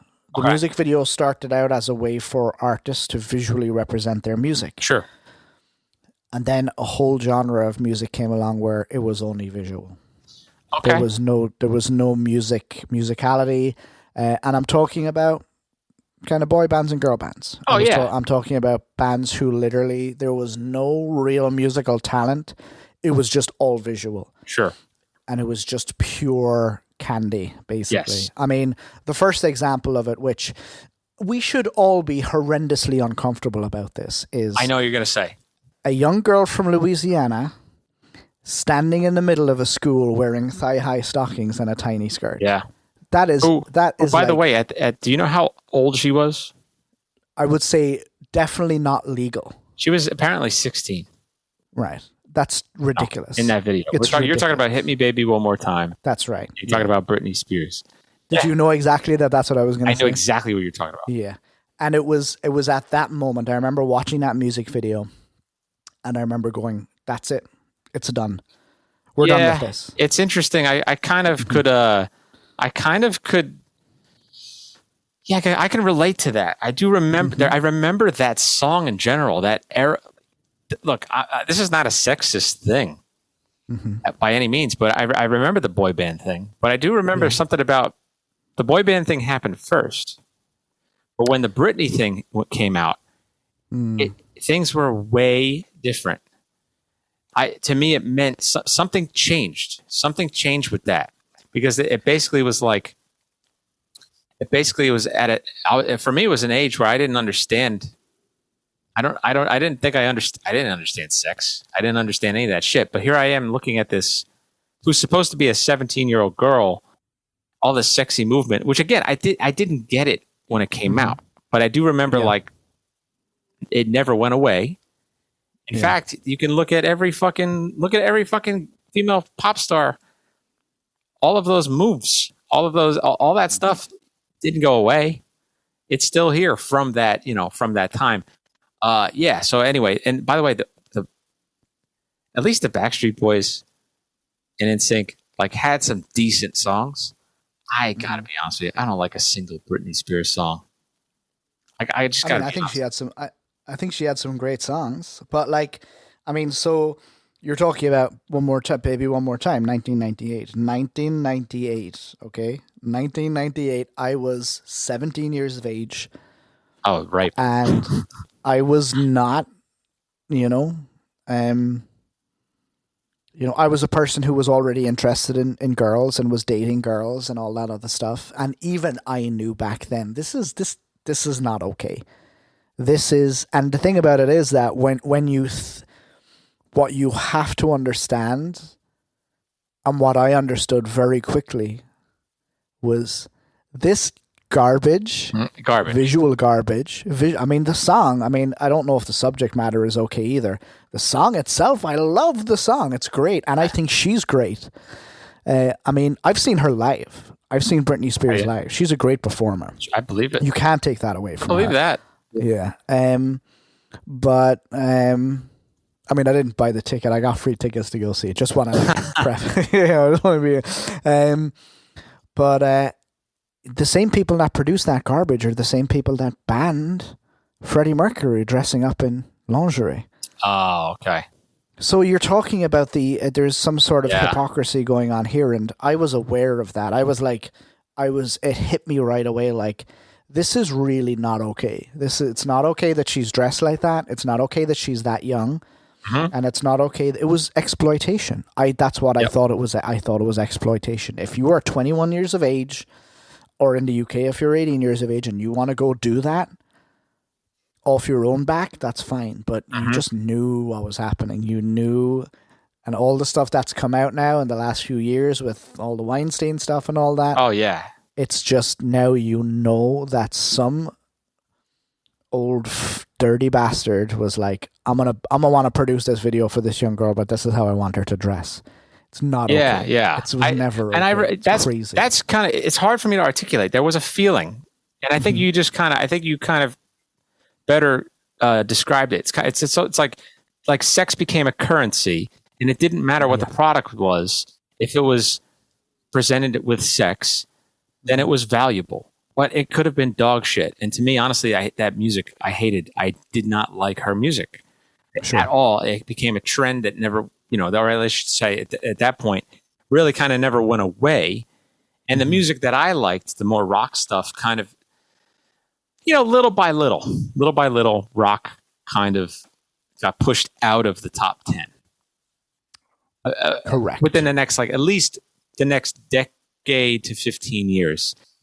I think it took a while for it to completely go away, like rock music not being in the top 10 or top 40, but that I felt like that started it. As soon as not to say that was the only time that sex was being sold, but it was really being pumped out as though it were a factory. But there was, the thing about it is that at the same time in Ireland, we had a band coming through called the Coors. Who were very, it was a family of four. It was four siblings, and it was three extremely beautiful women, like mind blowing. I actually, when I was young, I went and I met them at a record store and got my autograph from all of them, and I was just standing with my mouth open in front of them. They're just, and they were very beautiful, and they were creating pop music, and I had a Celtic tinge, but they released music videos, and they were clearly beautiful in the videos, but they weren't exploited. It wasn't. I mean, I would say the worst that it got was they had a video for a song called "The Right Time," which I believe was on their first record, and I think at one stage, one of the drummer was one of the extremely aesthetically pleasing female members of the band, and she had she had a skirt on that you just shouldn't be playing drums in, and that's as bad as it got, basically. And the beauty was portrayed, but in a way that was not. It didn't feel like you were being exploited. You know, I mean, remember the music video for "Genie in a Bottle"? Yeah. Come on, you just got to rub me the right way. I know. I mean, I don't want to give this to you, but if you rub me the right way, then I'm just going to be helpless. I mean, look at Britney's first two hits: "Hit Me Baby One More Time" and "Oops, I Did It Again." Oops. I mean, look at what we were saying. And this is and the music videos represented that. Even on the male side, it wasn't as exploitative, but on the male side, it was all visual. It was all, we had Take That back in Ireland and the UK at mid-90s, late 90s. There's two fellas in Take That never sang a fucking note. It's a 5-piece band. There's 5 of them in the band. Yeah. Only 3 of them sang. All the other 2 did was dance. I'm what the fuck is this? And now I can listen to their music and appreciate it because Gary Barlow is a remarkable songwriter, who I'm a huge fan of now. But I remember just thinking, what is this garbage and what are these people doing? And then in Ireland we had Boyzone. Same thing. 2 of them never sang a fucking note. In fact, I think 3 of them didn't. I think the only 2 in Boyzone to sing were Ronan Keating and Stephen Gately. I think Mikey, the ugly fat fella, played guitar a little bit. But, just really it just became it. And this is where the negative impact of the music video really started to hit for me, which was we're now not representing our music visually. It's just all visual now, and the music is just not very good, and there's no depth to it whatsoever, and it's all the same thing. And you're right, and then fewer and fewer rock bands, you saw fewer and fewer guitars. And then the death of all of the guitars came when these corporations figured out, well, let's put guitars in the hands of these boy bands, and you had McFly and you had the other group, I can't remember what they were called. McFly? I never heard about that. I heard of them. They were kind of a UK thing, and I don't know if you had the equivalent of that here, but we had basically what they did is they put the guitars in the hands of the boy bands. And the closest brush I had with fame was right at that time, where they tried to put myself and my 2 brothers in a pop band I create a pop band out of us, and we were just told we were just too fucking ugly. I mean, you just I'm laughing. We were writing these great songs, and people were coming over to hear our songs to the studio and to the apartment, and they walked in and they just went, "Jeez, I'll take your songs, but you guys look like fucking beat up fucking hobos." You know what I mean? It was really bad, That's so funny. You know, it was. That's the way it was, and that's my own story. My own personal story is a representation of what the music video did, which was it changed the lives of, it changed musicians, it changed music forever. Yes. But I think it also has a lot to answer for. Yeah, I think you're right. I can agree with you on that. I mean, like here with this in mind. Look, with this in mind. I'll be an example of like I'm an example of, even for me, I'm a victim of like falling for, wow, that's so fucking cool though. You know, like I just added it to the list, man. Like Everybody by Backstreet Boys. Is it Everybody? That video. It's really good. Is amazing. Right? It's really good. You know, and I'm not saying hate them for it. and that's what it is. It's so good. It's so good. Yeah. And the song's not bad. I think the song fucking slaps, actually. I think it's a great beat. I think, you know. Yeah, I think knowing that these guys just kind of, it was very, very, it became really industrious. Yes. It became an industry. It became like just every week there was a new fucking boy band, and this was the next big boy band. It started with New Kids on the Block, and then it was NSYNC, and then it was the Backstreet Boys, and then it turned into something else. Yes. And then, I mean, it went away. I mean, it's gone away now. And there was, I mean, don't get me wrong, there was some great either all-female or all-male bands that came out. I mean, Boys to Men. I mean, I know you can sort of put them in there. They're more soul, kind of New Jack Soul types. I mean, they were legitimately amazing singers, you know? Yes. So I would put them kind of a little bit in there. They were at the very start of it. There was a British band called All Saints, 4 women. They wrote some really interesting music, and they were brilliant. There was a couple of really great singers in the band. One in particular was Stuart Sender from Jamiroquai, the first bass player with Jamiroquai. His wife, her name is something, and she was a pretty decent singer. And they were like sexy and all that, but they were a little bit more kind of a little on the darker side, you know. Like Blackstreet here were very good. That was Blackstreet, basically a boy band. Yep. I mean, they were more kind of hip hop, but they were very, very good. They were pop, but they had some great music. You know? Yeah, some really good music. And then you had this really weird thing where all of these bands that the music video gave birth to started to write great music. I mean, in the late 2010s, Take That started to write really, really good music, you know, really good songs. And now we look back on, I mean, I'll take a Hit Me Baby One More Time now over anything that's in the charts. I mean, like, it's crazy. Yeah. Just the level, the depths that we've gone to, the depths. I mean, there is a whole song. Other podcast, Paul. Yeah, there is a song that's become very popular this year, and it's literally the name of the song is an acronym for Wet Ass Pussy.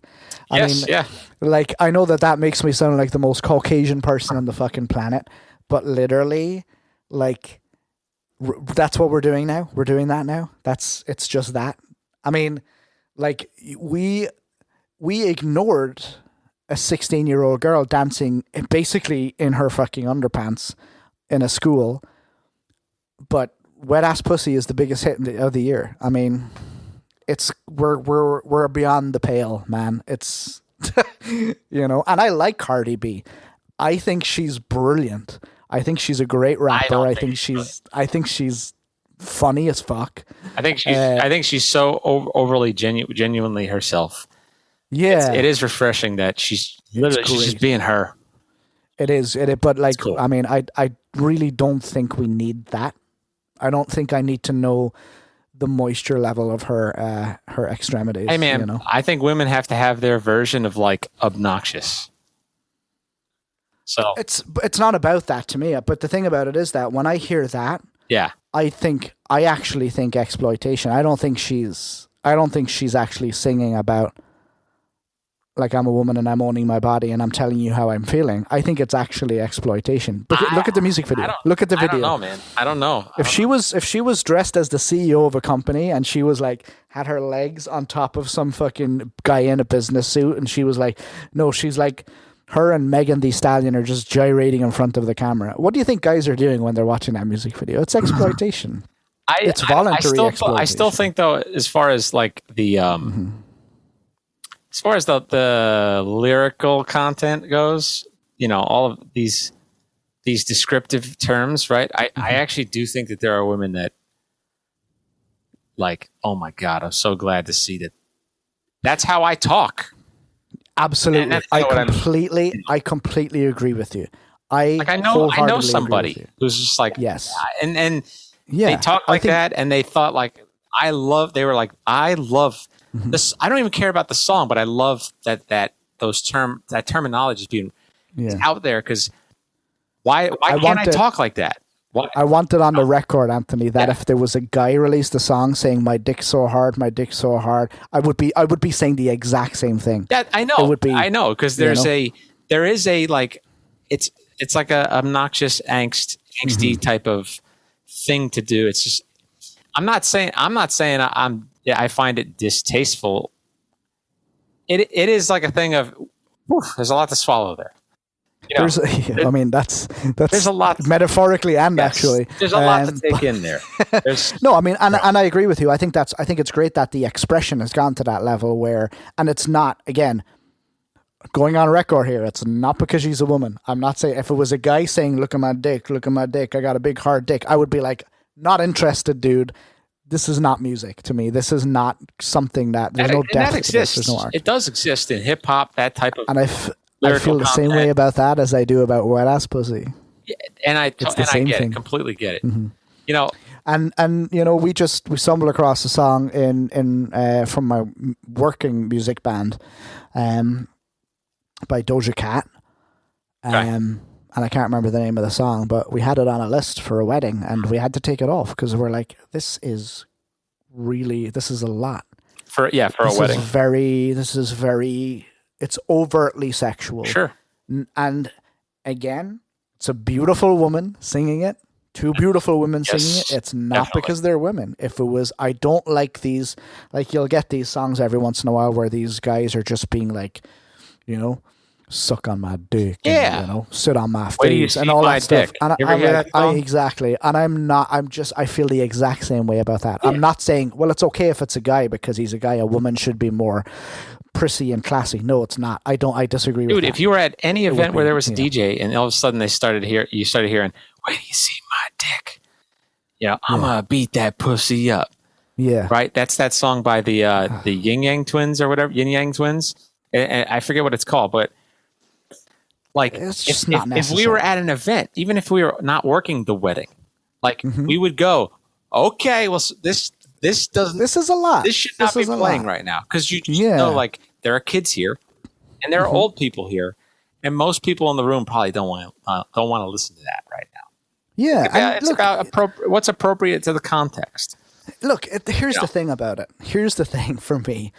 I have nothing against songs about sex. Yeah, I have nothing against sexual content in music videos.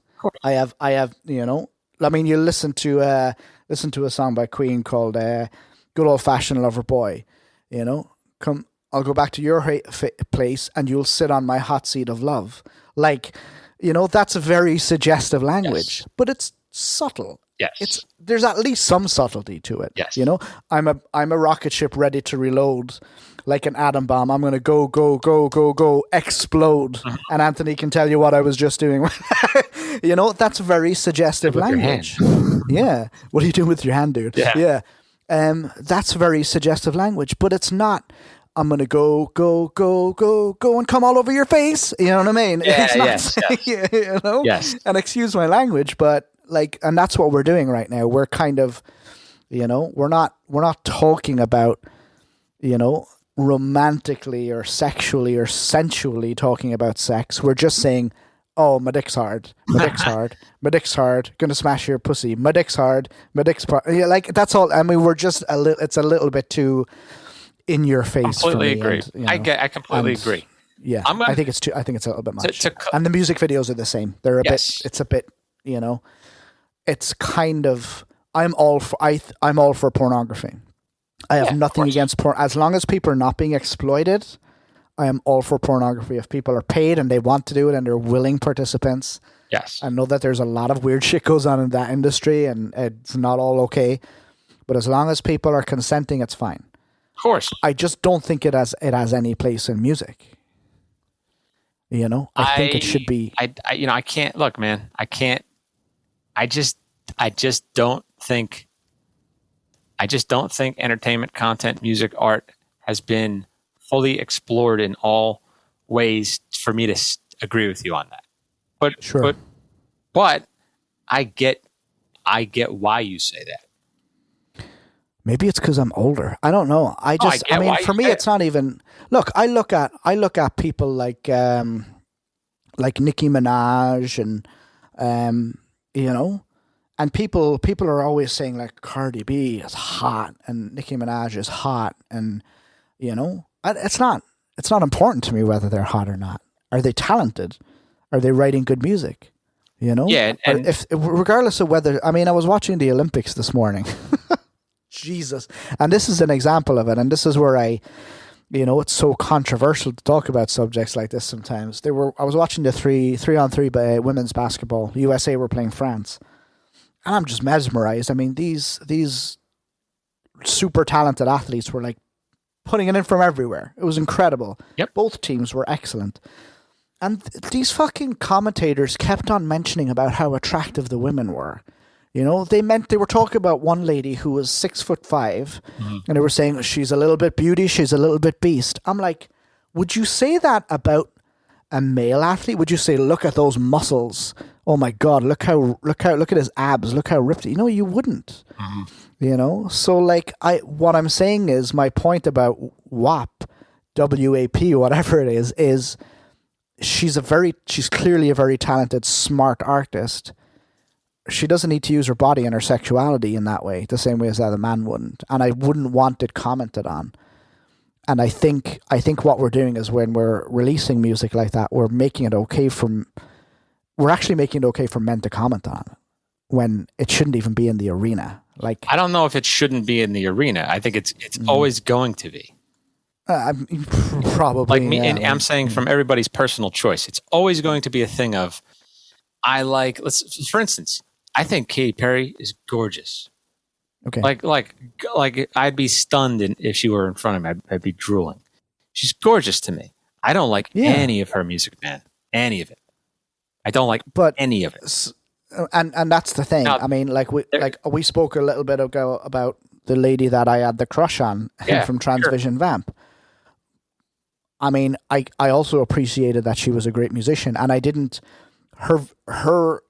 The validation of her talent was not based on. It was not based on and I agree with you on that. So like I can look at somebody like a Katy Perry, who again I don't like her music, but I'm not her worth in the music industry has nothing to do with how hot she is to me. Exactly. That's it. I agree 100% agree with you on that. Right? If she was now this, I'm sorry, I don't know if maybe you'll agree with me on this, man. If she was so goddamn talented, like I'll bring up, you know what? I'll bring up an artist who blows me away musically as far as talent goes and is gorgeous. Her name is Esperanza Spalding. Great bass player, really good. I mean, like, dude, amazing music, like virtuoso music mind, not just bass player, like singer. I mean. Dude, she's on another level. Now, she's already gorgeous, so all of that talent, dude, it takes it up to a place where it would be like she could ruin me. You know what I mean? Like she could ruin my life. Like I agree. That's so attractive. But like, I mean, look at the likes of Suzanne Boyle. Okay. You know, I mean, that woman can sing anything. Like, she can sing anything. She's got an incredible talent for days, like days. She's amazing. Only thing people can fucking talk about is her looks. That's the only thing that the people, like, it's constantly brought up. Like, I remember there was a fucking entire news cycle in the UK when she started dating somebody. Shock, horror, breaking news: Suzanne Boyle has a boyfriend. Why shouldn't she have a boyfriend? Yeah, I know. Yeah. Like, it's just, that's what I'm, the context of what I'm saying is this. I am not saying that women should not talk about their sexuality in music. That's not what I'm saying. What I'm saying is Cardi B and Megan Thee Stallion do not need to talk about their sexuality. Sure. If they want to, they can. I don't particularly think it's necessary, and I don't particularly like it, whether it's a man or a woman. What I'm saying is, I personally think, and my opinion doesn't really matter in the grand scheme of things, I think they're talented enough that they don't need to go there. They can do things that are just deeper. They can be more meaningful and I think they can do better than that. I think here's what I hear from you saying that is like, hey, all that stuff, sexual stuff, that's cool. Like, but can you show me like what's behind all that stuff? Like, I actually would rather get to know, like, who is this artist? And let me see your depth. That's what I hear. You're a true fan of the art of music. You're also biased as a musician yourself. So that's what I hear from you. That's how I translate what you just said. Like, I mean, a few years ago we had a song from Lizzo called Juice, and it was it was suggestive. Sure. But she wasn't talking about explicitly her juice, she was like saying that she was juice. If you want me to taste me, I'm delicious because I'm fabulous. You know what I mean?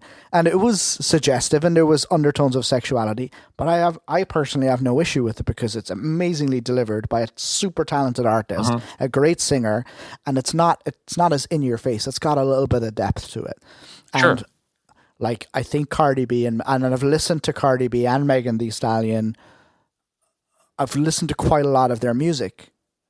Not as much as I would listen to other artists. I would say I'm fans? No. But I definitely think they're really talented artists, very smart women, and I just don't really think they need to do that. Sure. I think they can be legendary. Sure, sure. Aretha didn't do it. Diana Ross didn't do it. Yes. Whitney didn't do it. They don't need to do it. You don't need to do this. That I agree with. Yes. I do agree with everything you just said. And look, we both have local musicians that we know, and maybe even have worked with. You and I have been blown away by certain female vocalists, specifically vocalists, right? You know who I'm talking about. I don't even have to mention who they are, and they're also very, very attractive, right? But we didn't talk about that first. In fact, I don't think it ever came up that, I think when you, we nerded out about you and I are looking at each other, this person's singing. We're just like, oh my God, it's beautiful. I did date one girl that I was in a band with. I dated. Shout out to my friend and sister, Sheena, who we're still friends. She's an amazing woman, super smart. She's a badass. You'd love her. But she was a keyboard player in one of our bands in the past, and we did date. I did have a relationship with somebody I was in a band with, but that is the only time I've ever had a relationship with somebody that I've been in a band with. And actually, we were in the relationship before she joined the band. She was in the band based on her talents and merits, Okay. But I think what tends to happen with me, as soon as I'm in a band with somebody of the opposite sex, being a straight guy, is I just that disappears. It no longer matters, because the arena that I'm living in with this person is the world I'm living with them is a world where it doesn't matter whether you're a man or a woman. It matters whether you're I appreciate your art and I think you're talented and I like working with you. Yes. You know, and I think it actually turns into just the same way as between you and I and you and Rich, it would be a brotherly relationship with Kat. Kat's a beautiful, talented woman, but I see her, it's a very sister-brother relationship. Exactly. It's very close like that. But same with Carly, same with Melissa, who we've both worked with. You can agree with this too, right? You can agree like being at a gig, and we don't, specifically when we're out of town and we don't know, we're not, we don't know anybody at that venue in that city. And I feel a little bit of this protective thing. I feel a little bit because and it has nothing to do with her. It has to do with, I see guys around, looking at her, almost as though Well, I think Kat's scarier than any of us guys, so I wouldn't mess with her. I feel bad for the guys. That's what I'm saying. That's what I mean. Like that's what I'm saying. Sure. It's like there's a thing of absolutely. I know I can recognize that, like you just said. I know how she looks, and I see that in the men that show up to these performances. I kind of have this like alert system of you just don't know. It's interesting actually that we're talking about this. I mean, I think it's a really good idea maybe to get a few female artists at the same time on this podcast, and why not just hear it from them? Like, how do you feel about how you're treated in the industry as a woman? Without a doubt, like it's an extremely interesting. And the thing about it is that I even feel weird talking about it, because I feel like even though we're the least mansplainy people we both know, I feel like even talking about it without a female voice on here is almost like, First of all, I'd love to talk about. Can I bring something up real fast? You mentioned that word mansplain. Can you give me like a very accurate definition and understanding of that, what that means? Well, mansplaining is about assumption. Okay. Right. Mansplaining is when I mean, you know what it is. It's when a guy explains something to a woman that he assumes she doesn't know. Okay. And the assumption of her not knowing about it is based on outdated, antiquated gender role in where it comes to knowledge about things. So it's like, you're just a girl. Let me explain this to you. Like if a guy is like, let me give an example of it. If a guy is, talking about his car, let's say, and he basically says, oh, it's got this, and this. And then he goes, oh, you don't know what that is. I mean, this is a thing. And it's basically like, and the woman goes, I know what a catalytic converter is. I know what a carburetor is. You know what I mean? I know what a ball bearing does. Like, mansplaining is when, as a man, you assume that your knowledge is greater than a woman on a particular subject because in the past it's been perceived that a man should know more about. Okay, that makes sense. A certain subject. That makes a lot of sense to me. The only problem with that is I've seen, maybe it was on social media, which is I immediately disregard anyway these days. But yes. but like somebody saying something I was mansplained to, and they talk about the experience, and it doesn't sound like they were mansplained to. In fact, it doesn't. If anything, it's they would in that context. It sounded like there's. I guess that's what I'm trying to figure out is how far is it? Can you tell intent? And it sounds like that's what mansplaining is there's an intent behind it versus if somebody's just talking down like you're stupid. Oh, let me explain this thing which you already know. But I like hearing myself talk. I'm just gonna explain it to you like you're stupid.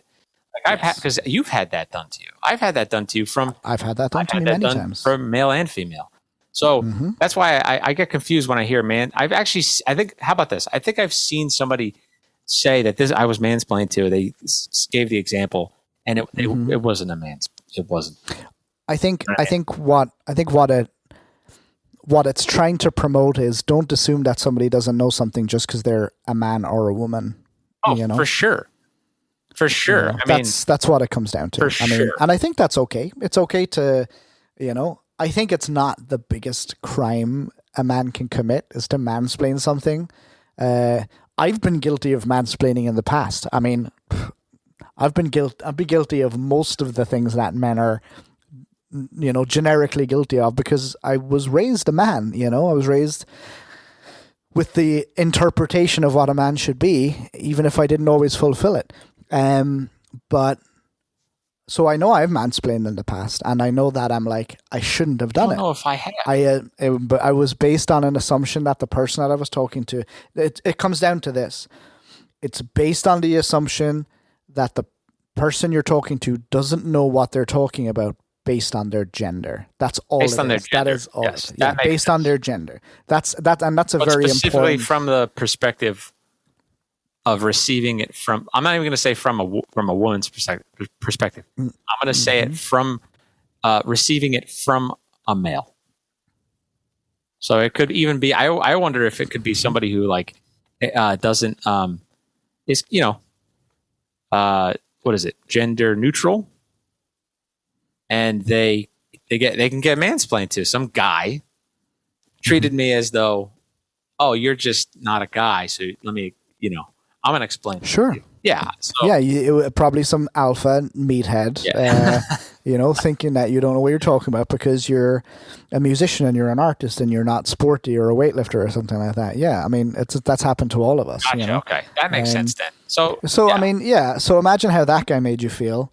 I would say that mansplaining is far more common, far less common now than it was, but far more common than it would be being alpha-splained. Sure. Alpha-splained. Yeah. That's what I would call, like being like, like I'll go to the car dealership and the car dealer will, or I'll go to the repair shop for my car, the garage or whatever, and they'll say things to me and I'm like, no idea what you're saying. Yeah. I turn into the beta of betas at fucking, car mechanics. You could just be saying any words. Yeah. The Wizzy Wazzy and the Fung Dungle is mixing with the Schnozzwangler, and that's going to be $2,000. And I'm like, here's a check. Nothing's worse than when your Schnozzbanger is. Yeah, Schnozzbanger, man. It's terrible. So like it's I get beta. I get super beta when I'm at a car dealer because I'm like, oh, I don't know what you're talking about. Just take my money. Just take my money. Yep.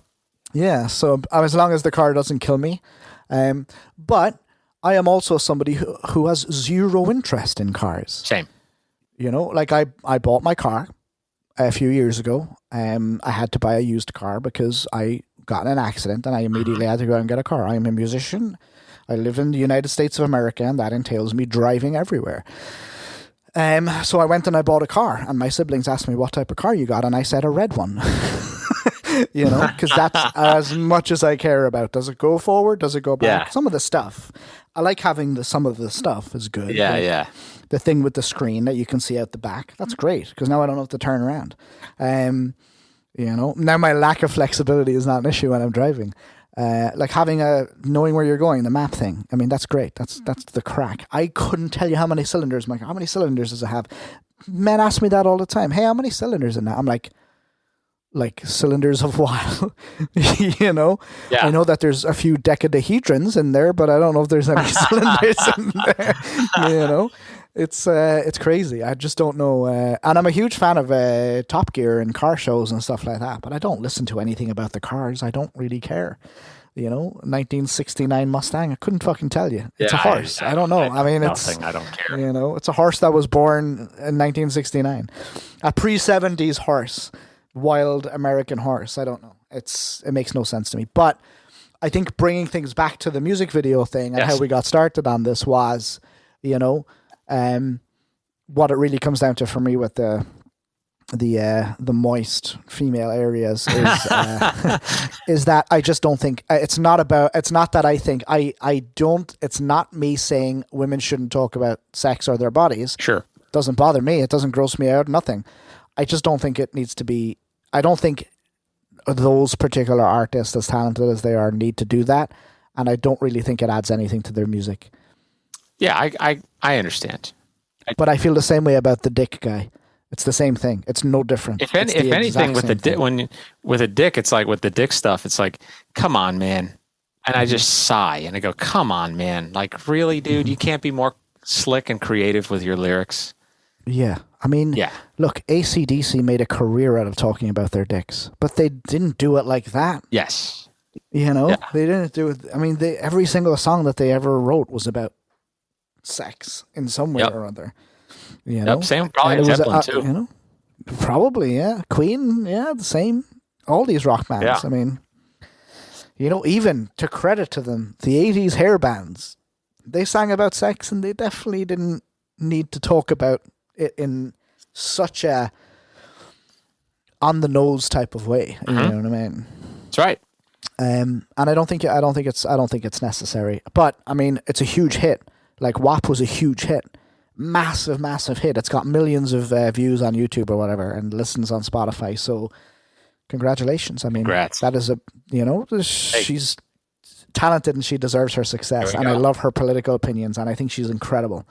I wasn't a fan. I just don't really, it's not something that I. So to circle totally back, because we probably should wrap this up. I think we could revisit the music video, just topic, to be honest. So real fast here's for listeners there, just in the description, click the link. There's a YouTube playlist of all these, great videos that kind of stick out as they're just interesting to watch. Right. And they're some of them are powerful, for different reasons. I'm going to name all the ones we said. And then Paul, I'll just tell you what I added to it as we were speaking. Sure. So, Smells Like Teen Spirit, Radiohead, Just, Chili Peppers, Red Hot Chili Peppers, Californication, The Dire Straits, Money for Nothing, Peter Gabriel, Sledgehammer, Queen, I Want to Break Free. I put Shiny Happy People in here by REM. Let's see, the ones we talked about. We talked about Learn to Fly by the Foo Fighters, okay, and then All the Small Things by Blink-182. Now, I added a few. One of them I added, I'll just briefly talk about, it's Red Hot Chili Peppers. It's called Tell Me Maybe. And the reason why I think this is a great video, I think you should watch it if you haven't seen it, Paul, is they basically, what they must have done was they put up flyers at some rehearsal space in LA for an audition to be in a Red Hot Chili Peppers video.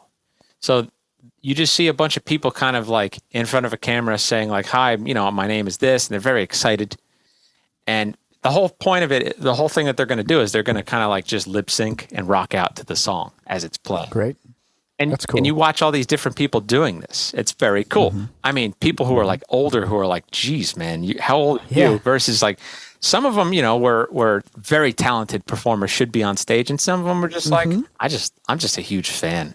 And they're just rocking out. Yeah. Some of them they're a band of people. They have like somebody on drums, somebody on guitar, whatever, a whole mix, right? Now, here's the thing of the video. They planned this, and it warms my heart. I actually get like chills. I get like, when I watch the video, because what they do is the Chili Peppers, in the back of the room, there's another like side entrance, and they just come out and sit down on the drums and pick up their guitar, and they just start rocking out with these people, right? That's great. But they don't know for like a couple seconds. Yeah. And you're just like, oh my God. So you feel... It feels good. And then they turn around. And then they turn back to the camera. And then they're glowing. And then they turn back around. And they're like, oh my fucking God, I am in the video.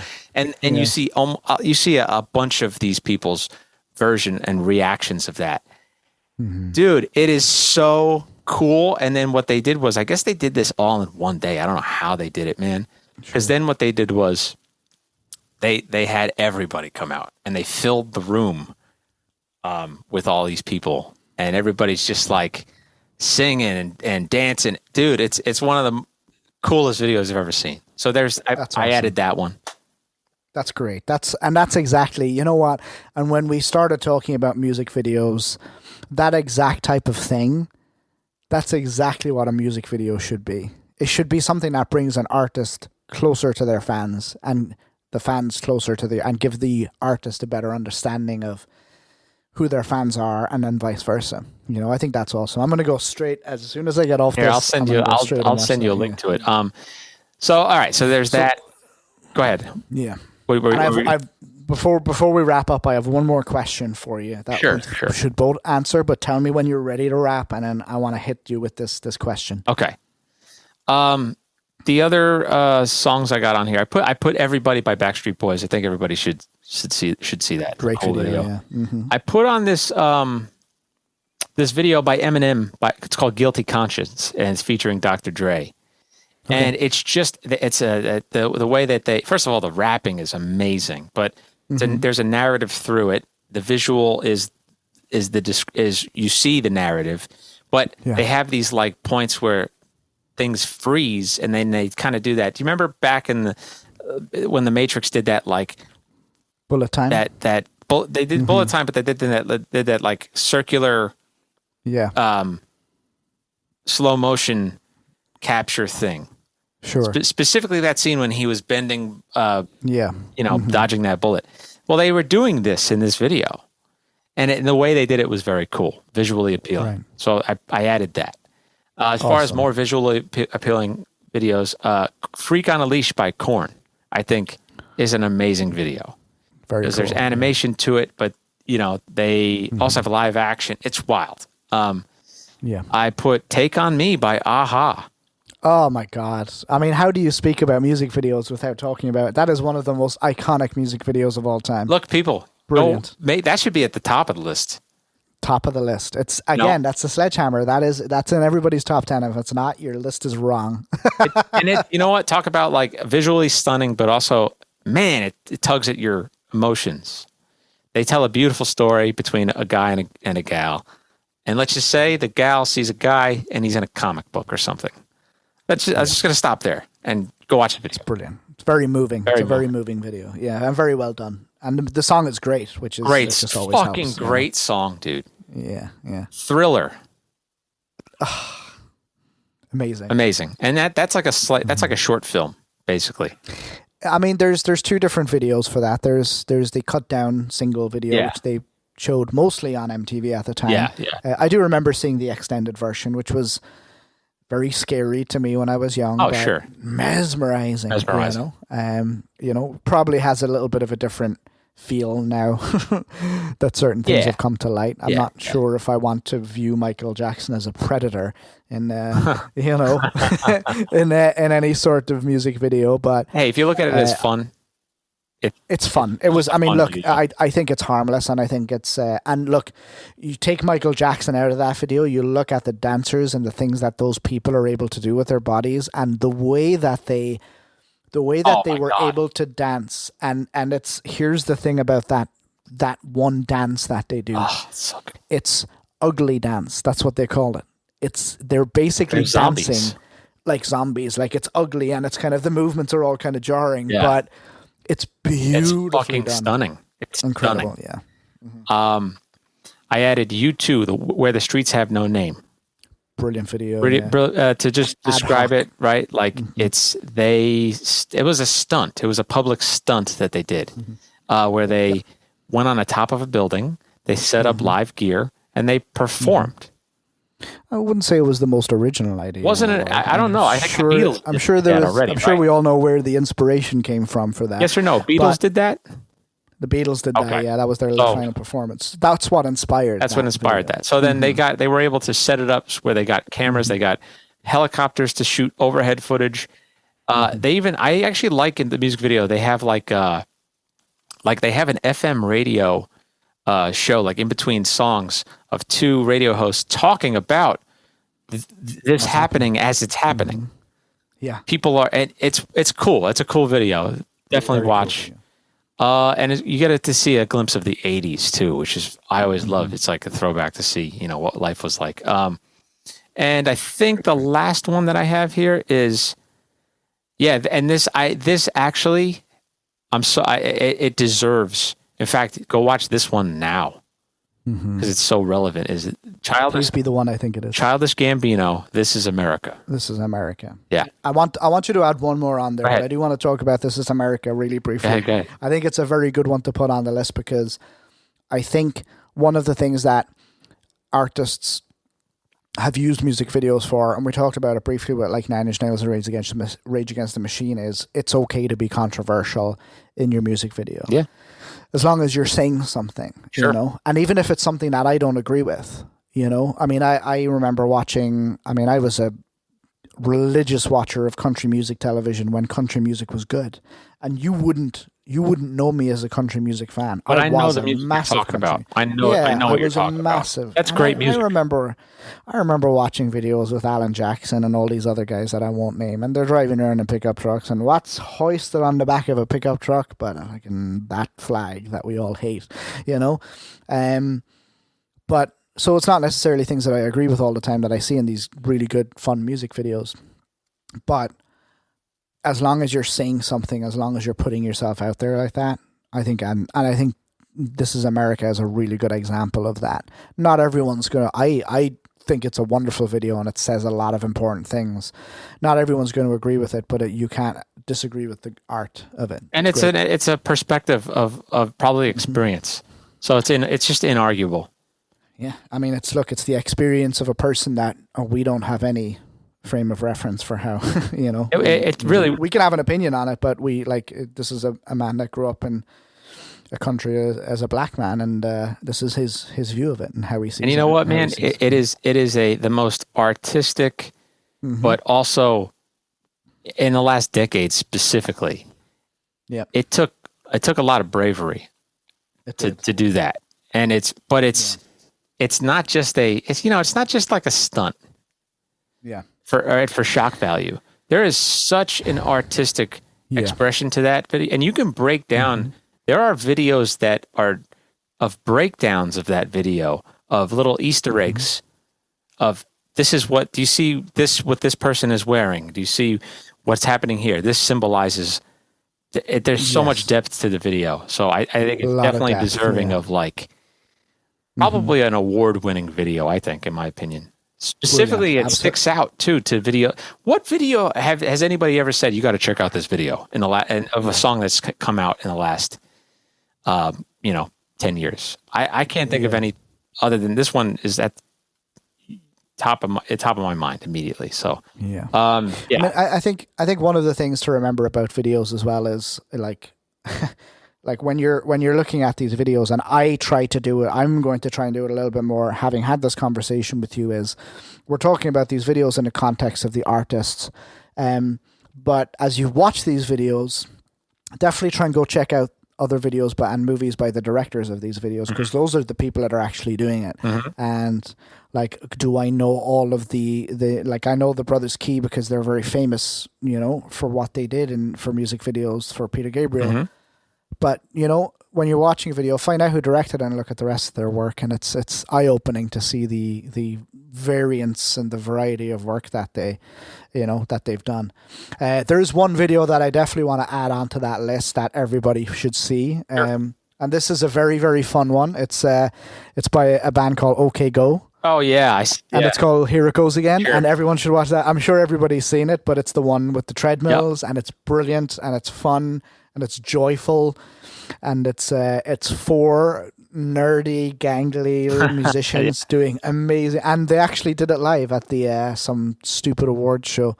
That's right. They recreated the whole thing live, and it was brilliant. And that song, brilliant. When that came out, got to give that band credit. I actually don't give that band even that much attention. I don't even know any other song but that song from them. But I honestly, it's no. I probably they deserve, because that song is commercially even a brilliant song. Brilliant, because you hear it in so many different commercials. But it's just superb. A good song in general. Just hoisted by an amazing video, very smart video. Okay, so I'm going to ask you two questions, Anthony, and I want an answer in under 30 seconds. I don't want you overthinking this, okay? And I'll answer it as soon as you're done. I want you to give me two things. A music video that you think is one of the worst made. Worst made music video? Worst made music video. What does that mean? The worst music video you've ever seen. Okay. And then I want you to name a great video for a terrible song. Go. Sorry. Say that one more. So the worst. What I think the worst music video is in the second thing. Yeah. Your opinion on one of the worst music videos, and then a great video by a song that you don't like, or a great video for a song that you don't like. A great video for a song I don't like. Okay. Yeah. Okay. Worst. Let's see. Worst music video. How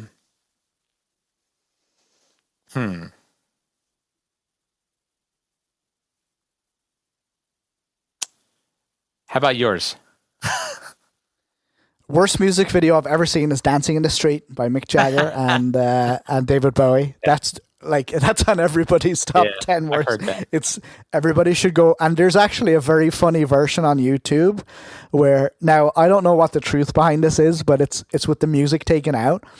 And I don't know if it's the actual sound captured when they were doing it, or if I think it's sound effects put in. Okay. But they're just like, oh yeah, I've seen that. It's so good. It's so good. I've seen that. Yeah. Yeah. And a great video for a song that I don't like, I would have to say it would probably be "Remember the Time" by Michael Jackson. I think it's really not a great song. It's like such a weak song. Even he was writing great music back then, but this song I just thought was like just garbage. Okay. But it had a really good. Now this was the video where they were in Egypt, and it had all these like super famous people in it. Okay. I think like it had some like famous basketball player in it. I think it was called "Do You Remember the Time When?" I hate the song. It's terrible, but I love the music video. It's really good. All right. So here, how about this? I'll say what I think is a great music video for just a god awful embarrassing song. It's an embarrassing song. Okay. And it's hard to even say that because I sound like a dick. But "We Are the World" is just the lamest attempt at like something really good. Sure. It's like a really good cause, but the song sucks. Yeah. Okay. I can't argue with you. I mean, it's a good cause. It's a great cause. And let's caveat that it's the song. It's not the cause we're talking about. No, of course. But the music video is cool. The music video is cool because you have, I mean, really, it starts with fucking in a recording studio. You see the first person you see is Lionel Richie. Lionel Richie, right? Man. I love Lionel Richie. And then you see right next to him Stevie Wonder. Huey Lewis is in Paul it. Simon. Is that Michael McDonald? Bob Dylan was there. Bob Dylan was there. Billy Joel, Tina Turner, Diana Ross, Cyndi Lauper, Michael Jackson, Bruce Springsteen. It's great. Quincy Jones. Great video. Quincy Jones. Great video. Because it's just nice to see such talent in one room like that.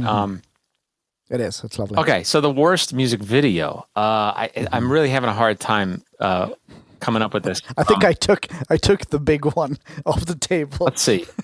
I might be able to make this easy for myself though. Let's see here. The worst music video. Let's see.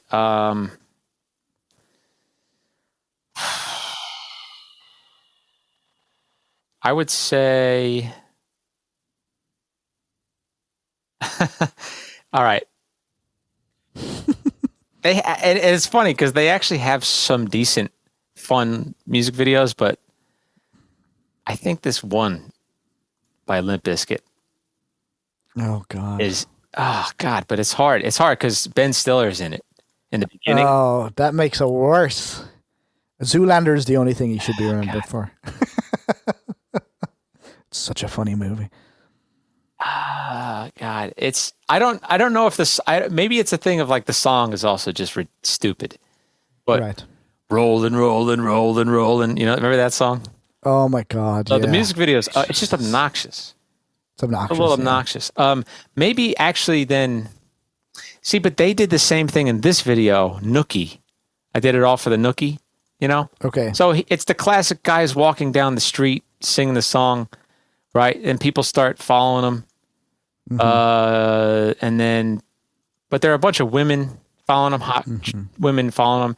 And then I think they did a thing of they staged a live like performance of it, Sure. got a huge crowd and probably didn't have the permits for it and then got arrested. So was that Limp Bizkit too?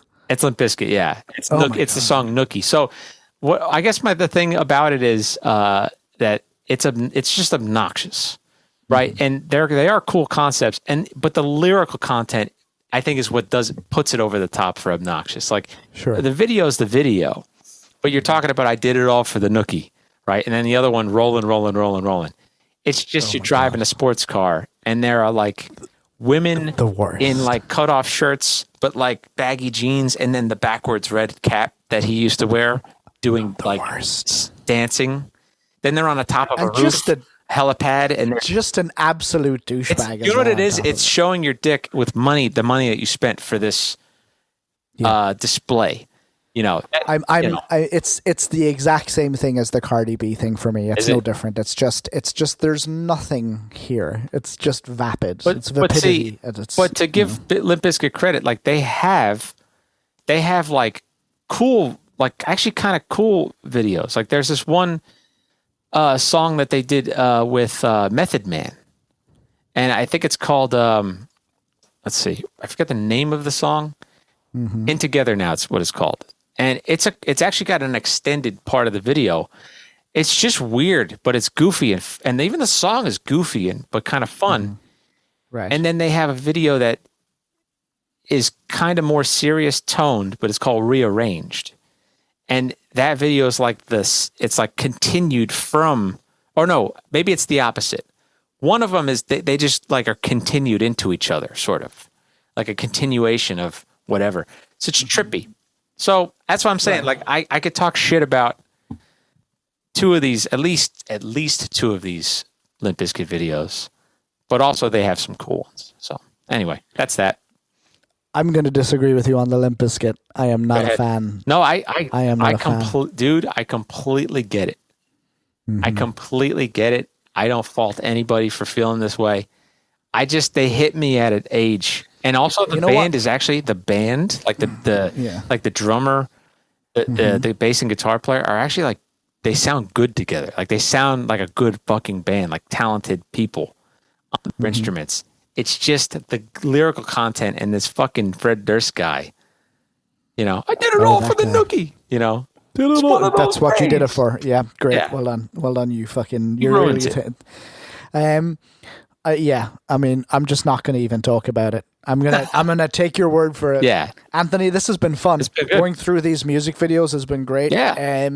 Obviously, we're gonna have missed out on a bunch of fucking music videos that were amazing. And this is where I say, like, if you like this fucking, you like this show, you know, just email Drop the show, budumbiz@gmail.com of music videos that you think should have been on here. Here, you know what? I'm gonna add one more. Sorry, really bad music video because this song is also obnoxious. Do you know this song? Come, my lady, come, my lady. You my butterfly. Right? The name of the band is called Crazy Town, and the song is called Butterfly. And the guy, this is another shirtless guy who's tattooed, and I don't get it. And there's a point in this music video where he kisses this beautiful woman, and it's just, you just know that this woman was just like, this guy is the worst kisser. Yeah, I don't want to be kissed by this guy. It's uncomfortable. Yeah. Yeah. It's got a good bass line though. But that song, the beginning of, or that loop, that sample, is from a Chili Peppers song. Oh, is it? I thought the guy played it. No, it's from a Chili Peppers song. John Frusciante, I think, did it.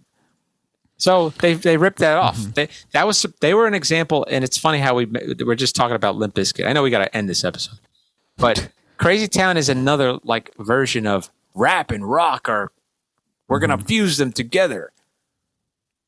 Go watch. I think speaking of fusing together, how we should finish is we should finish with, come my lady, come my lady, come and see my wet ass pussy. That's what you, right? Goodbye, everybody. Adios. Goodbye, everybody. Budum biz to all of you. Budum biz to you, Paul. Thank you, sir. Budum biz to you, Anthony. Have a great day, sir. Have a good day.